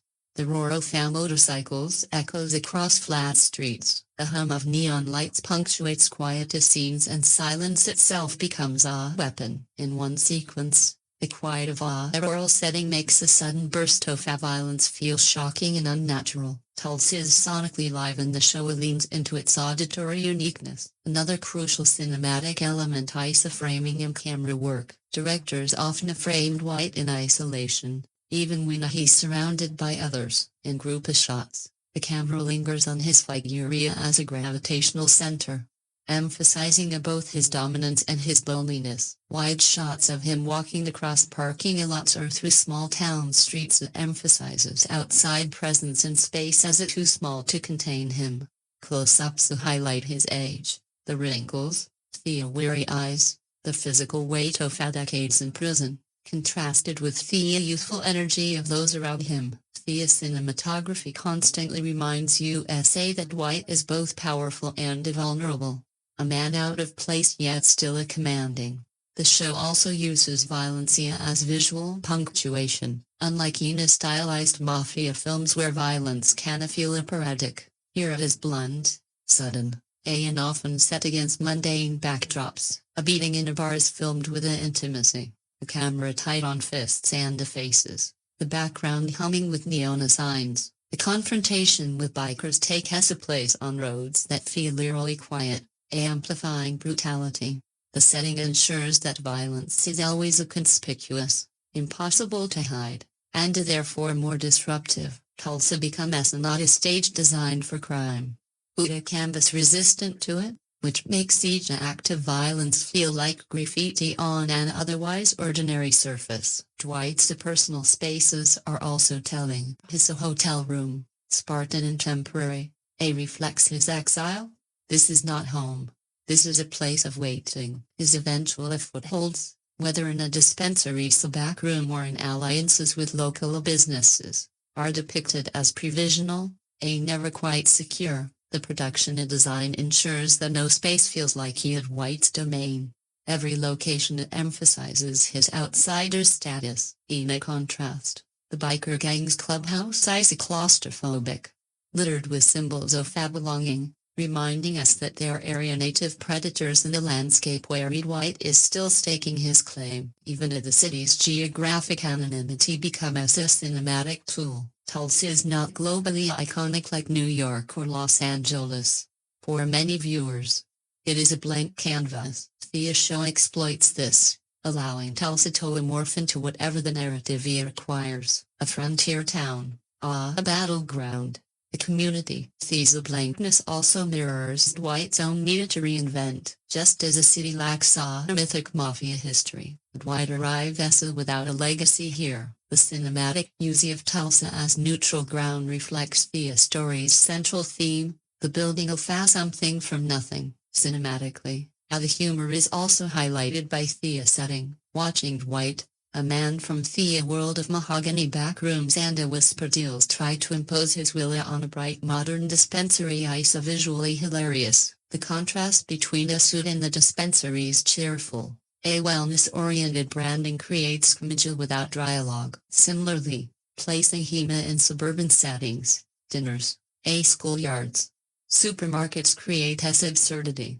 The camera lingers on his discomfort, the mismatch between his old-world gravitas and the ordinariness of these places. This visual comedy is as important as the dialogue driven humor. Finally, the setting allows Tulsa King to explore American identity in a miniature. Tulsa represents the middle of the country, often overlooked in national narratives dominated by coasts. By situating a mafia drama here, the show reclaims Middle America as a site of myth-making. The cinematography leans into this, treating Tulsa's landscape as with the same reverent mafia films on gave New York skylines. Fun fact: several directors admitted they wanted to film Tulsa like a western town and a mob city at the same time. The hybrid cinematic style reflects not just Dwight's story, but America's broader story. Old codes colliding with new frontiers. In sum, the setting and the cinematic elements of Tulsa King transform the series from a simple MOBA tale into a genre hybrid with its own visual and auditory language. Tulsa's openness, the Western-inflected cinematography, the hybrid score, the use of ordinary spaces for extraordinary acts. All these choices redefined how we experienced Dwight's journey. The setting is not just backdrop. His antagonist, a mirror, and collaborator. It exposes him, isolates him, challenges him, and ultimately forces him to reinvent. In this way, Tulsa is not just a location, but character, arguably the most important one after Dwight himself. Behind-the-scenes insights into Tulsa King reveal a story just as odd, charged, and full of conflict as the only that plays out on screen. This series was never destined to be ordinary. Its creation involved a perfect storm of industry politics, creative clashes, logistical challenges, and unexpected moments of levity that shaped the final product into what we see today. To peel back the curtain is to see not just how the sausage was made, but how Stallone, Sheridan, Paramount, and the city of Tulsa became unlikely collaborators in a project that could easily have collapsed under its own contradictions. What follows is a chronicle of the behind-the-scenes realities woven with the fun details and revealing anecdotes that deepen the way we understand the show. Let's begin with Sylvester Stallone's late arrival into television. Stallone had flirted with television appearances over the decades, cameos, guest slots, but had always resisted anchoring a full series. He saw himself as a creature of fast cinema built for the big screen for audiences who measured stars by box office receipts, but the streaming revolution shifted the cultural map. Paramount courted him heavily, pitching a Tulsa King not only as a starring vehicle, but also as a chance to reinvent himself for a new generation. Stallone admitted that he was skeptical. In interviews, he confessed, "I thought a television would be easier than film. I was wrong. It's brutal." Behind the scenes, he was shocked by the pace. Television demanded long days, fast setups, and relentless memorization. Stallone often improvised because he didn't always have time to memorize the revised scripts that landed hours before shooting. Far from being a flaw, this improvisation gave White his natural off-the-cuff rhythm. Fun fact, some of White's funniest lines, especially about debit cards and plastic money, were born from Stallone riffing when he couldn't recall the scripted words. Another behind-the-scenes layer is Taylor Sheridan's unusual role. Sheridan co-created the series, but he was not hands-on in the way he is with the Yellowstone and its spin-offs. He provided the blueprint. The mobster exiled it to Tulsa and then stepped back, handing much of the execution to shorter Ina Winter, famous for Boardwalk Empire and The Sopranos. But tension soon arose. Winter reportedly left the series after creative disagreements with Sheridan and Paramount over tone and direction. This midstream turbulence explains why the show sometimes oscillates between gritty drama and broad comedy. Sheridan's influence leaned toward Western gravitas, while Stallone and Winter leaned toward a satirical character-driven humor. The friction between these visions was not smoothed away. It remained in the DNA of the show. Critics noticed, but behind-the-scenes cast and crew often said that this very unpredictability kept the production alive. The location shooting in Oklahoma was another defining element. Filming in Tulsa, Oklahoma City gave the show a visual authenticity, but it also created logistical headaches. The climate was punishing, sweltering summer heat, unpredictable storms, and stretches of wind that made sound recording difficult. Stallone himself complained half-seriously that the heat was trying to kill him. At 76, performing long hours outdoors took a toll. Yet, he insisted on working through discomfort, even when producers offered relief.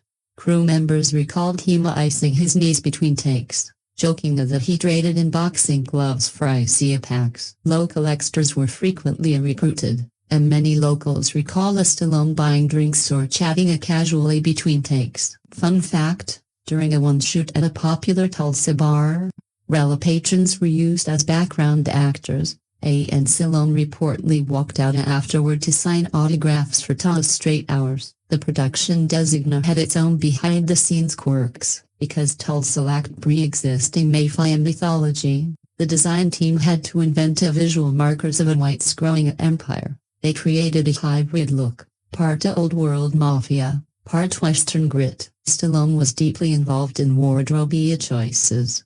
He wanted White suits to look slightly too polished for Tulsa, but not slick enough for New York. Emphasizing his in-between status, costume designers sourced many pieces from vintage shops, blending outdated cuts with modern tailoring. Fun fact, Stallone kept on White's signature leather jackets after the shoot, saying it felt too elegant to leave behind. Behind the camera, directorial choices shaped the show's hybrid tone. Directors were encouraged to lean into wide Western shots as well as intimate close-ups. Stallone himself sometimes pushed for a wider framing to emphasize his physical presence against Tulsa's open skies. Cinematographers experimented with the lighting that highlighted his age rather than hiding it, making wrinkles and worry part of White's story. This decision was deliberate. Stallone wanted White to look lived in, a man whose body carried history. Another fascinating behind-the-scenes element was the casting process. J. Will, who plays Tyson, recalled in interviews that Stallone improvised during his audition, making up lines that threw him off balance, rather than panic. "We'll roll with it," and Stallone reportedly told the producers afterward, "The kid can take a punch." His improvisational adaptability got in the role. Similarly, Martin Starbody brought unexpected humor to his role as dispenser owner. Fun fact: his dry delivery was so different from what was originally envisioned that writers rewrote into scenes to amplify his comedic awkwardness opposite Stallone's blunt force. Andrea Savage, Stacy, and Dana Delaney, Margaret, were also praised for their ability to challenge Stallone off-screen, creating chemistry that oscillated between warmth and conflict. Behind the scenes, tensions weren't only creative, they were also physical. Stallone pushed himself hard, but there were moments when his body reminded him of his age. Crew members whispered about days when he limped between takes or needed extended breaks after fight scenes. Yet, his insistence and authenticity meant he still threw punches on camera. Fun fact: Stallone performed many of his fight movies himself, even choreographing subtly gestures like Dwight adjusting his suit before striking. These gestures became a part of Dwight's signature on screen. The music production also had quirks. Composers were instructed to blend mafia-style orchestration with Western guitar riffs, but Stallone himself suggested adding more blues elements. He felt that a blues matched Dwight's loneliness and displacement. The music team incorporated the suggestion, layering subtle harmonica tones into several key episodes. Another intriguing behind-the-scenes note is how Stallone's humor shaped morale. The actor often broke tension on set with jokes, sometimes slipping into Rocky Rambo voices to amuse younger crew members. He reportedly called himself the oldest gangster in Oklahoma during one long day of filming. His presence kept spirits high even when production faced grueling hours. Finally, the marketing and the release hints behind the scenes oddities. Paramount Plus initially underestimated the show's appeal, slotting it as a mid-tier release. Early audience tests were surprisingly strong, particularly among older viewers and Stallone fans. Fun fact: Tulsa King ended up becoming one of the platform's biggest draws, outperforming expectations and skewing demographics older than most streaming hits. Paramount quickly renewed it, realizing it tapped into a market often ignored by streaming services. Taken together, these behind-the-scenes insights paint a picture of production that was chaotic, exhausting, and sometimes contentious, but also full of unexpected joy. The clash of visions between Sheridan, Winter, and Stallone created a friction that gave the show its unique identity. The location, wardrobe, improvisation, and sheer physicality of Stallone made the production demanding yet rewarding. And through it all, the cast and crew seemed to share a sense that they were making something unusual, something that didn't quite fit anywhere else. If the show feels raw and alive on screen, that's because it was raw and alive behind the camera. Tulsa King was not smooth into predictability. It was forged in heat, humor, and stubbornness. Stallone's presence loomed not only in the story, but in every decision, every compromise, every laugh between takes. In the end, the behind-the-scenes reality mirrors Dwight's own journey, a chaotic attempt to build an empire out of exile driven by loyalty, improvisation, and the sheer willpower. Themes and symbolism in Tulsa King run deeper than the surface-level crime drama would suggest, because the show isn't just about a mobster carving out turf in unfamiliar territory. It's about what loyalty means when the world is changed, what identity looks like when it's uprooted, and how the past refuses to loosen its grip even when you're given a second chance. If you peel back the layers of swagger, gunfights, and barroom standoffs, you would discover that the series is ultimately an extended meditation on aging, reinvention, fatherhood, displacement, and the code we cling to when everything else shifts. To explore these themes, to see Tulsa King is more than entertainment. It is a piece of cultural storytelling that speaks to timeless struggles dressed in modern clothes. The most obvious and overarching theme is the reinvention. Dwight the General Manfredi is thrust into exile after 25 years in prison, expecting to return to New York's familiar mob hierarchy. Instead, he is cast out into Tulsa, Where none of his past power means anything. Reinvention becomes both a necessity and a test. Can a man whose entire identity was forged in the mafia adapt to a world where his codes no longer carry weight? His attempt to build an empire in Tulsa is symbolic of a deeper struggle, the human need to prove that relevance is not tied to a place or time. Reinvention here is no clean. It's messy, comedic, painful. But it's central symbolically. Tulsa itself becomes a canvas for Dwight's reinvention, a blank space where older traditions collide with new opportunities. Every dispensary is shakedown. Every uneasy alliance is less about money than about Dwight proving that he can still matter. Closely tied to this is the theme of aging and irrelevance. Stallone's casting brings this theme to the forefront in ways the show cannot ignore. Dwight is not a young man. He walks with the weight of years. His face carved by time. His body slower than it once was, yet his mind ice sharp, his instincts honed, his will unyielding. The show uses his age as both limitation and power. He struggles with technology, with cultural shifts, with his daughter's resentment, but he also commands respect through sheer presence. Symbolically, Dwight embodies a tension between old and new, and being a lion who refuses to accept that the jungle has moved on.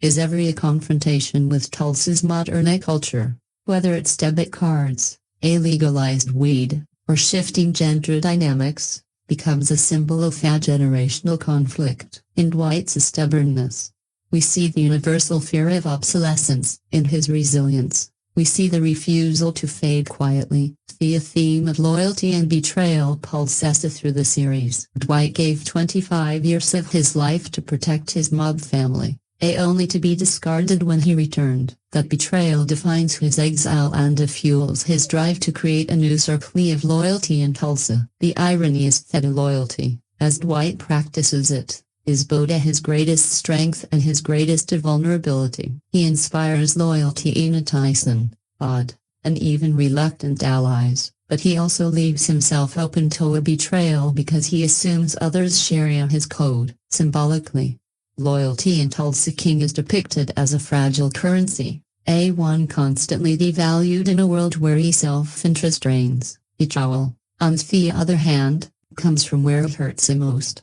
Not from enemies, but from those Dwight allows close. The symbolism here is ancient. Judas kissing Christ, Caesar stabbed by Brutus. Tulsa King frame as a betrayal is inevitable when codes, turning Dwight into both victim and a perpetuator of a cycle he cannot escape. Another central theme is fatherhood and a legacy. Dwight's arrangement from his daughter Tina is the wound that never heals. No amount of empire building or loyalty from new protégés can replace the absence of her trust. Every attempt to reconnect with her is clumsy but sincere, exposing the gap between who he wants to be and who he has been. Symbolically, 18 represents the cost of Dwight's choices, the life he forfeited for loyalty to the mob, the years he lost behind the bars. His mentorship of Tyson and Turner becomes a symbolic attempt to rewrite that story to be a better father figure than he was to his own blood. The duality of Tina and Tyson is powerful. When a reminder of failure,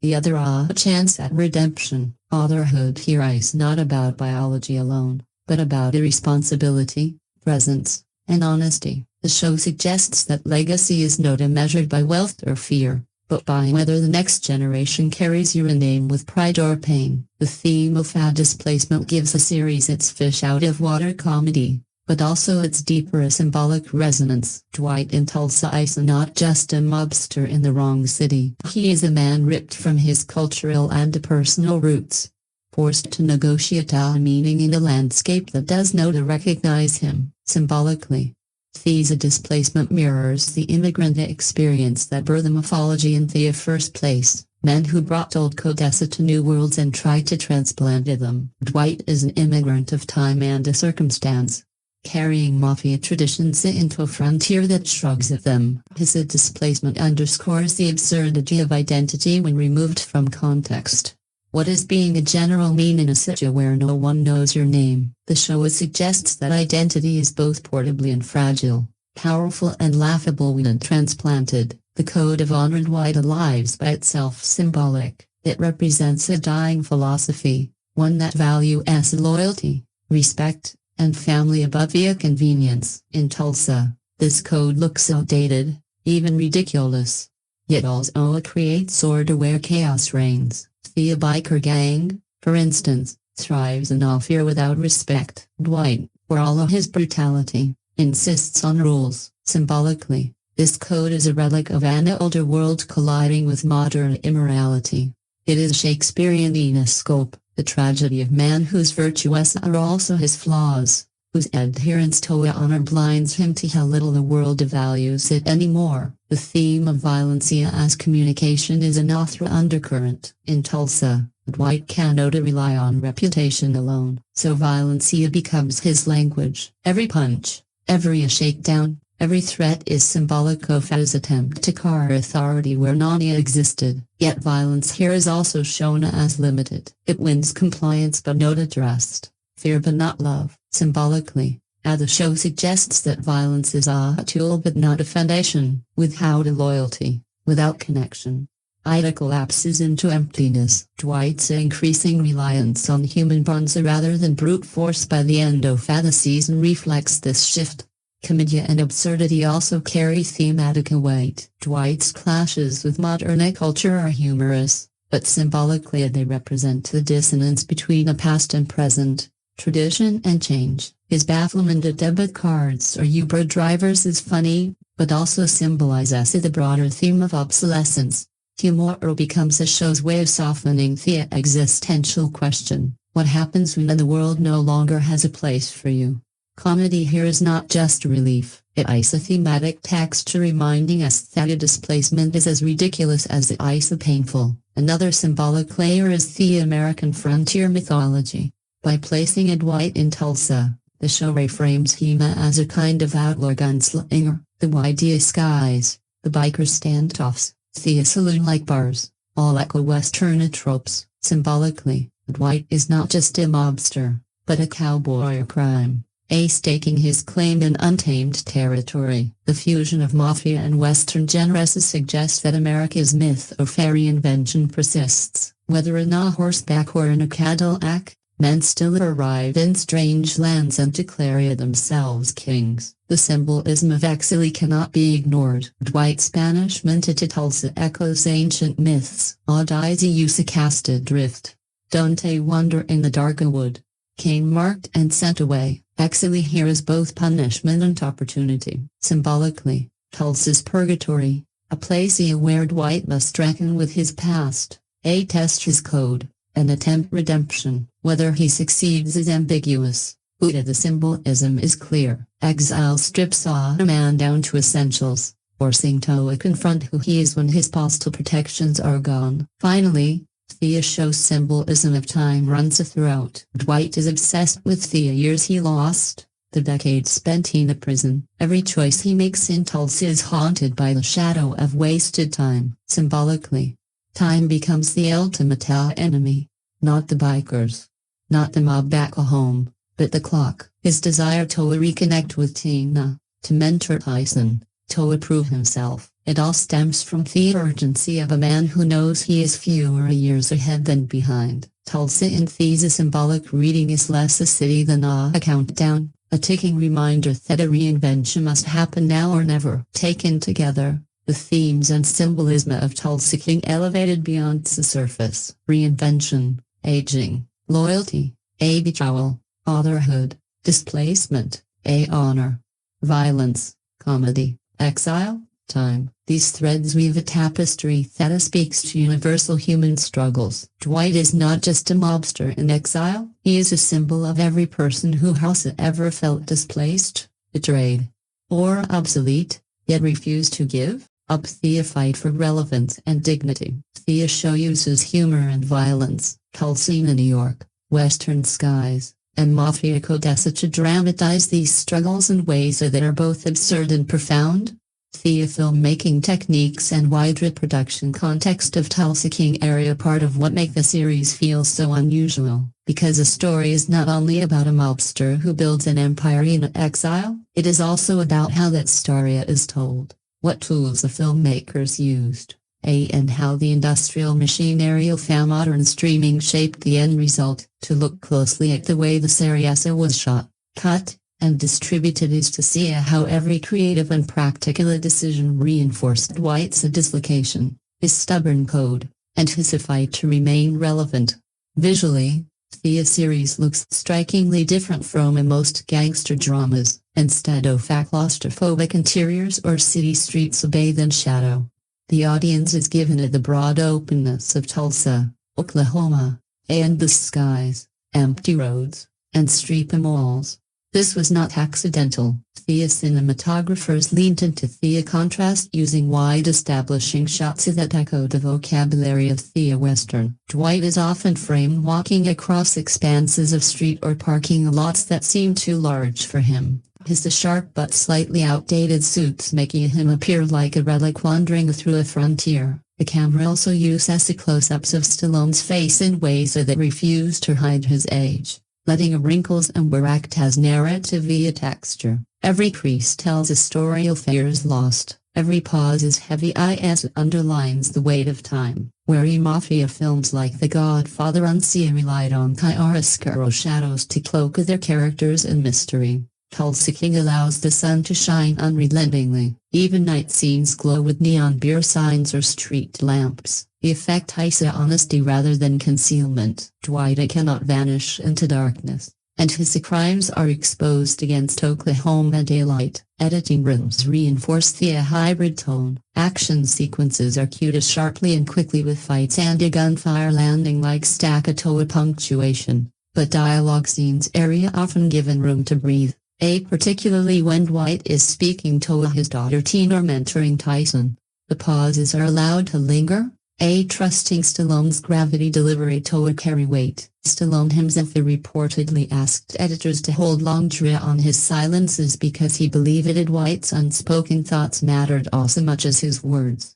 This creates a rhythm closer to westerns where long stares and sudden eruptions coexist than to the relentless pacing of urban mafia dramas. The balance between fast and slow mirrors Dwight's life. Sudden bursts of violence amid long stretches of weary negotiation. The soundtrack is an author's space where the hybridity of the series becomes clear. Traditional mafia-style strings and piano cues are woven with the western guitar riffs, blues harmonies, and steady drum beats.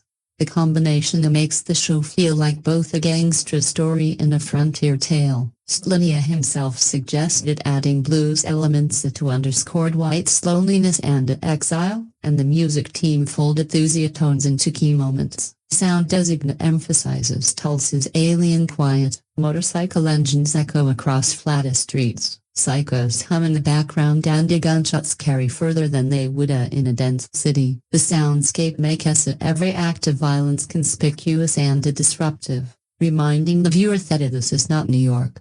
It is a landscape where Dwight's old methods ring louder and stranger. Directors lean heavily on visual juxtapositions to generate both comedy and drama. Dwight is often filmed entering spaces from the outside, crossing parking lots, or walking through doors, symbolizing his perpetual role as an intruder. He is also frequently shot in symmetrical frames, standing perfectly centered in bars, diners, or offices, underlining his status as a gravitational force in every room. Low angles reinforces mythic stature, while the ordinariness of fast spaces around him creates absurdity. A man who once ruled dark back rooms now looks oversized in a modern dispensary like a boutique. These visual contrasts create humor without a single line of dialogue, letting setting itself mock Dwight's old world grandeur. Wardrobe and production design extend to the symbolic work. Dwight's suits were deliberately chosen to look too sharp for Tulsa,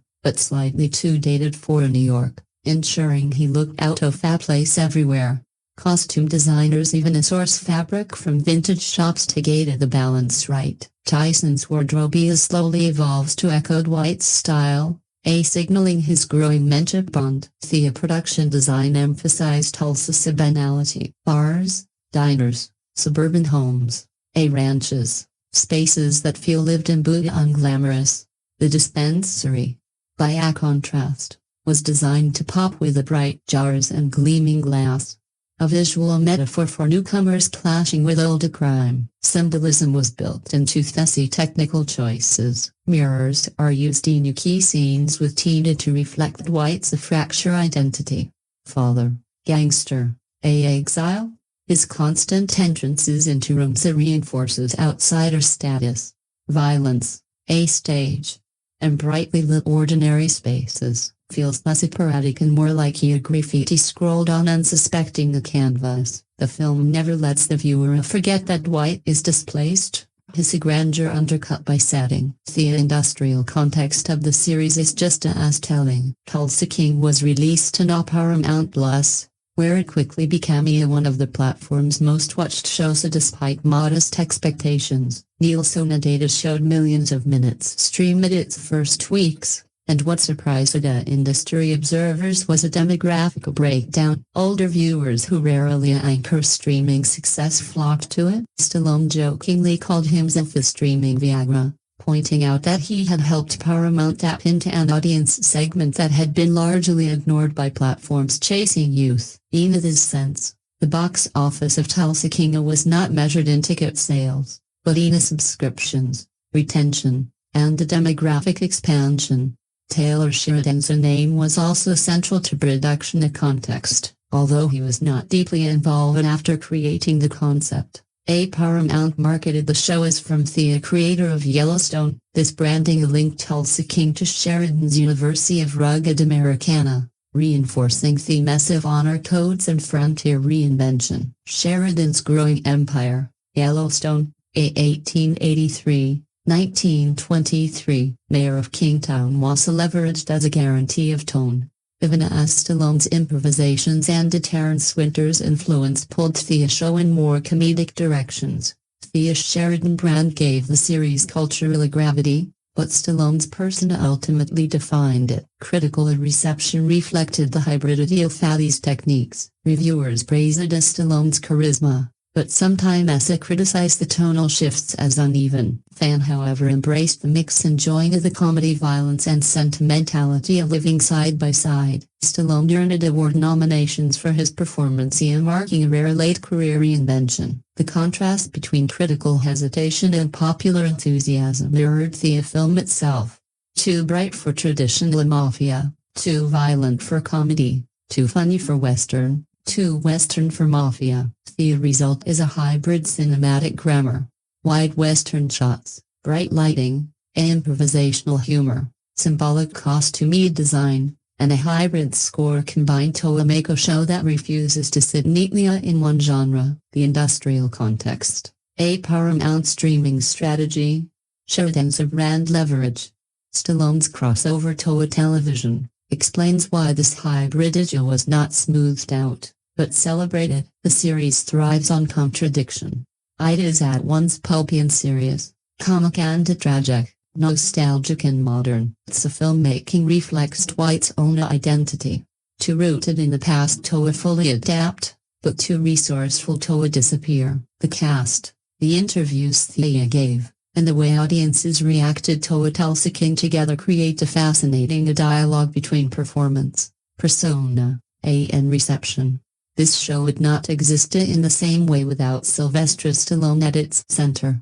But part of the magic is how the supporting cast both orbit him and ground him. The actors around him amplify his outsized presence while also complicating it. And in interviews, they often admitted that working alongside Stallone was both intimidating and unexpectedly collaborative. Audiences too played a key role in shaping the series' reputation, sometimes embracing its eccentricities more warmly than critics, sometimes even turning its flaws into a part of its charm. Stallone himself is of course the gravitational anchor. In interviews, he was candid about how tough the shift to television was. He described the pace production as brutal, admitting he underestimated the grind compared to feature films.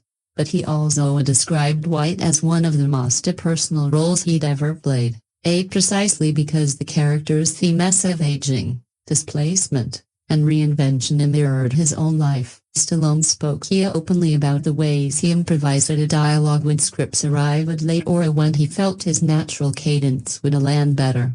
He also confessed that Dwight's longing for his daughter reflected some of his own regrets as a father in real life. That blending of persona and performance made Dwight feel lived in. Stallone wasn't simply playing a role, he was exercising truths as he carried himself.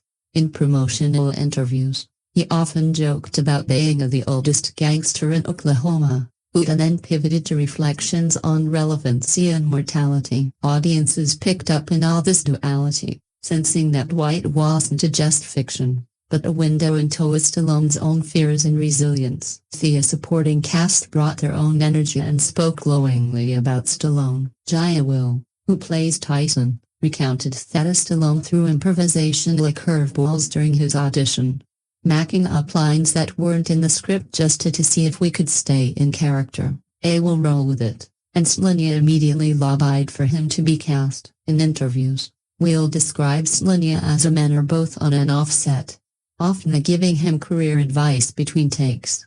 This mirrored the Tyson-Dwight relationship on screen, turning art into a life. Audiences responded strongly to Tyson as well, praising his loyalty and his gradual transformation from nervous driver to true partner. Many fans highlighted the chemistry between Stallone and Will as an emotional backbone of the series, calling it only of the most believable mentor.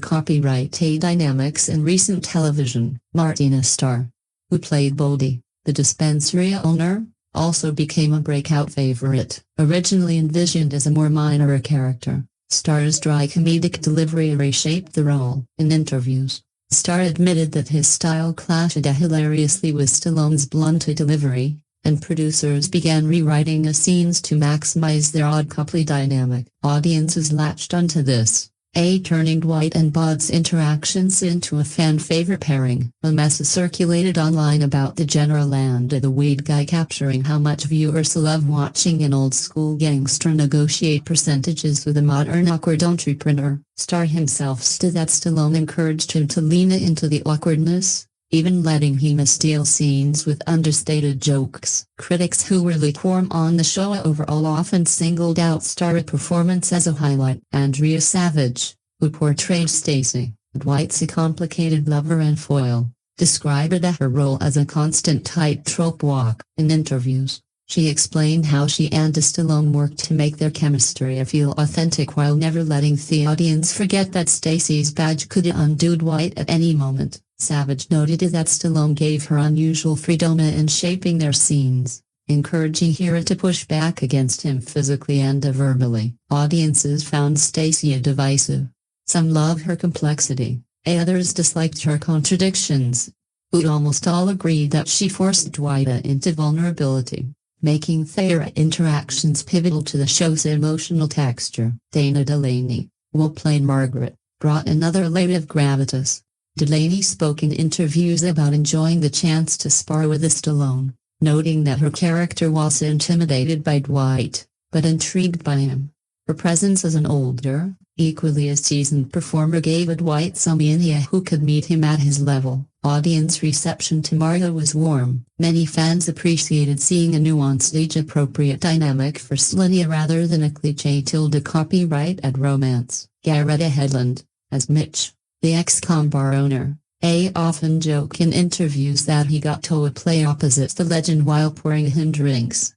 Hedlund describes Stallone as both intimidating and hilarious, recounting how Stallone would sometimes slip into Rocky's voice between takes to crack the crew up. Audiences love Mitch as a character, seeing him as a kind of failure for Dwight, another man who had lived with consequences of crime and was trying to carve out stability. The discussions often compared Mitch and Dwight as two sides of the same coin, one leaning into exile, the other trying to escape it. Even villains like Sal and Walrip, leader of the biker gang, received attention in cast interviews. Actors playing antagonists described the challenge of standing opposite Stallone's overwhelming screen presence. But many said that Stallone encouraged him to go bigger rather than shrink. He reportedly told one actor, "If you don't scare me, the audience won't believe it, urging them to push intensity.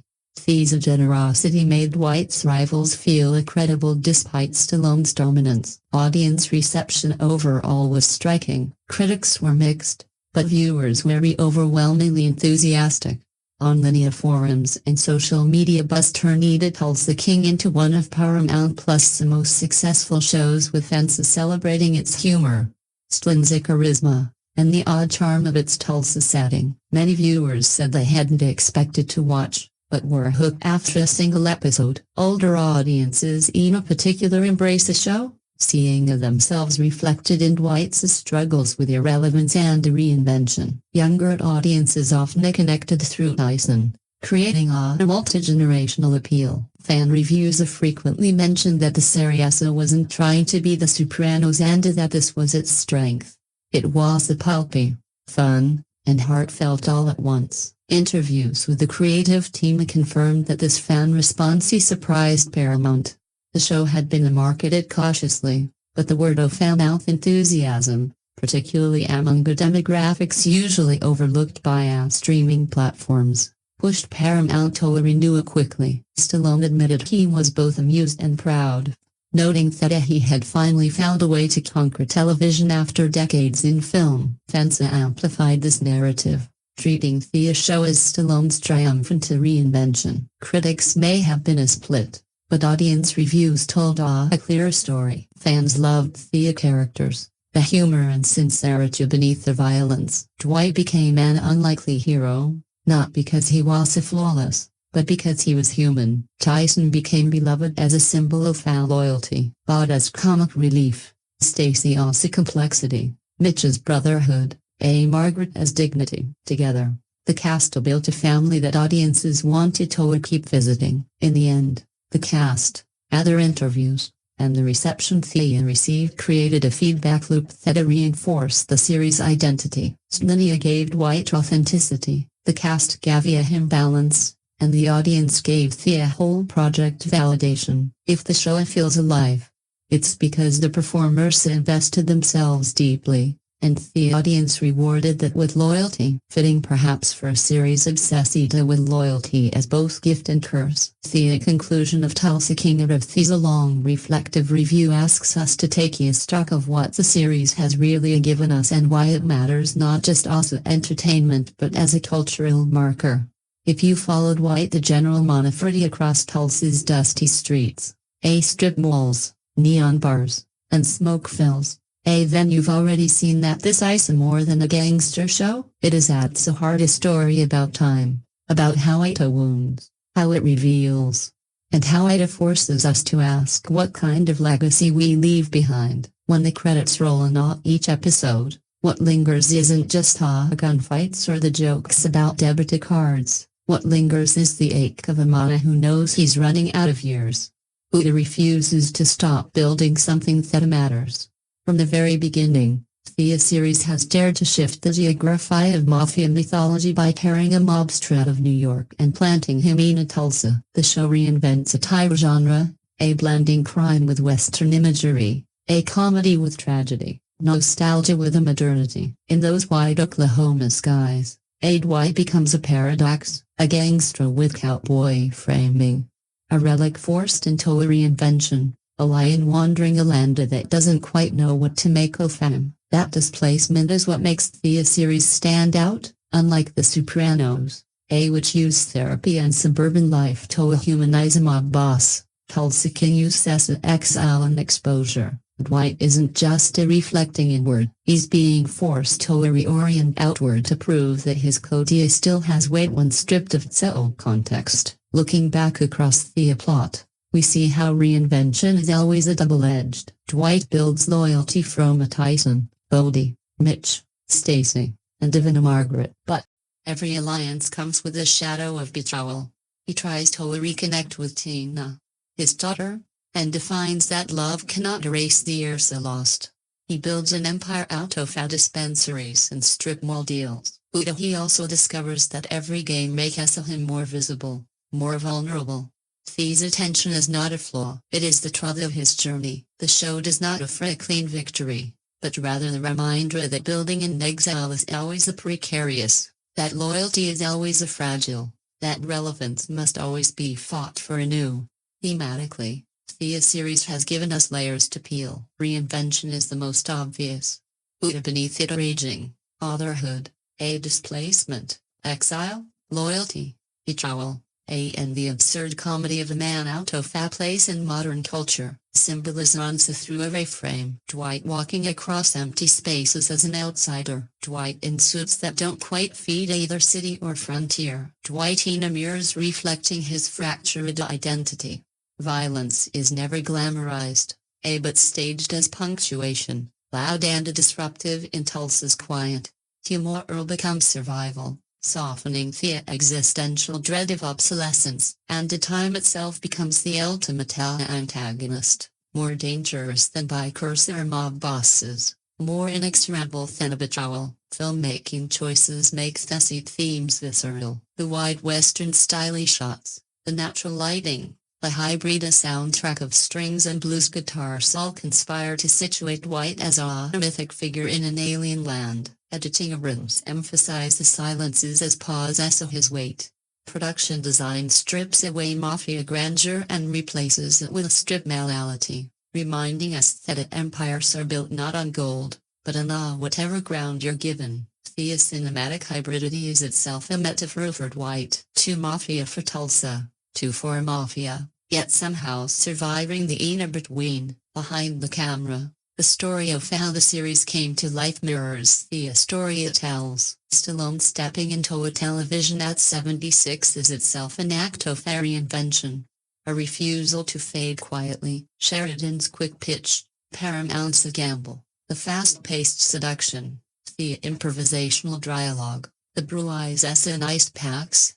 All of it echoes Dwight's own battle to build something against the odds. Even the location with locals acting as extras and Stallone mingling with fans feels like a reflection of Dwight's attempt to root himself in a foreign soil. The show is about exile, and the production was itself an exile from traditional Hollywood rhythms into its streaming's relentless churn. And then there's a cast whose performances turned Dwight's world into more than a one-man show. Tyson became both copyright and a surrogate son. Bod became the awkward comic foil. Stacy became both lover and a threat. Margaret became a mirror of dignity. Mitch became brotherhood. And Tina became the wound that defined everything. In interviews, the cast consistently spoke of Slynn's generosity and unpredictability of how his improvisations kept them on their toes. Audiences responded to the chemistry, elevating the series into a fan favorite despite critical hesitation. The reviews may have been mixed, but the viewers spoke loudly, turning Dwight into a cultural conversation, turning Tulsa into a stage for loyalty, betrayal, and reinvention. So, what does it all mean? Why has Tulsa King lingered? It is not because it's the slickest or most polished show of its kind. It lingers because it is messy in ways that feel human. It lingers because it allows an aging star to turn his own wrinkles into narrative power. It lingers because it tells us that even in exile, even when betrayed, even when the time itself is against us, we can still fight to matter. We can still build families out of strangers. We can still demand loyalty in a world that devalues it. Dwight's story is absurd, violent, funny, heartbreaking, and defiant all at once. And so is life. When I think back on the show, the images that stay with me are not just the action set pieces. They're the quiet moments. Dwight looking at Tina with a face full of regret. Dwight sharing a drink with a Mitch in a bar that smells of failure and hope. Dwight laughing awkwardly with a Tyson as if trying on fatherhood for a first time. These moments remind me that beneath the gangster mask is a man fighting the same battle we all face. A battle against irrelevance. Against the time. Against the wounds we cannot heal.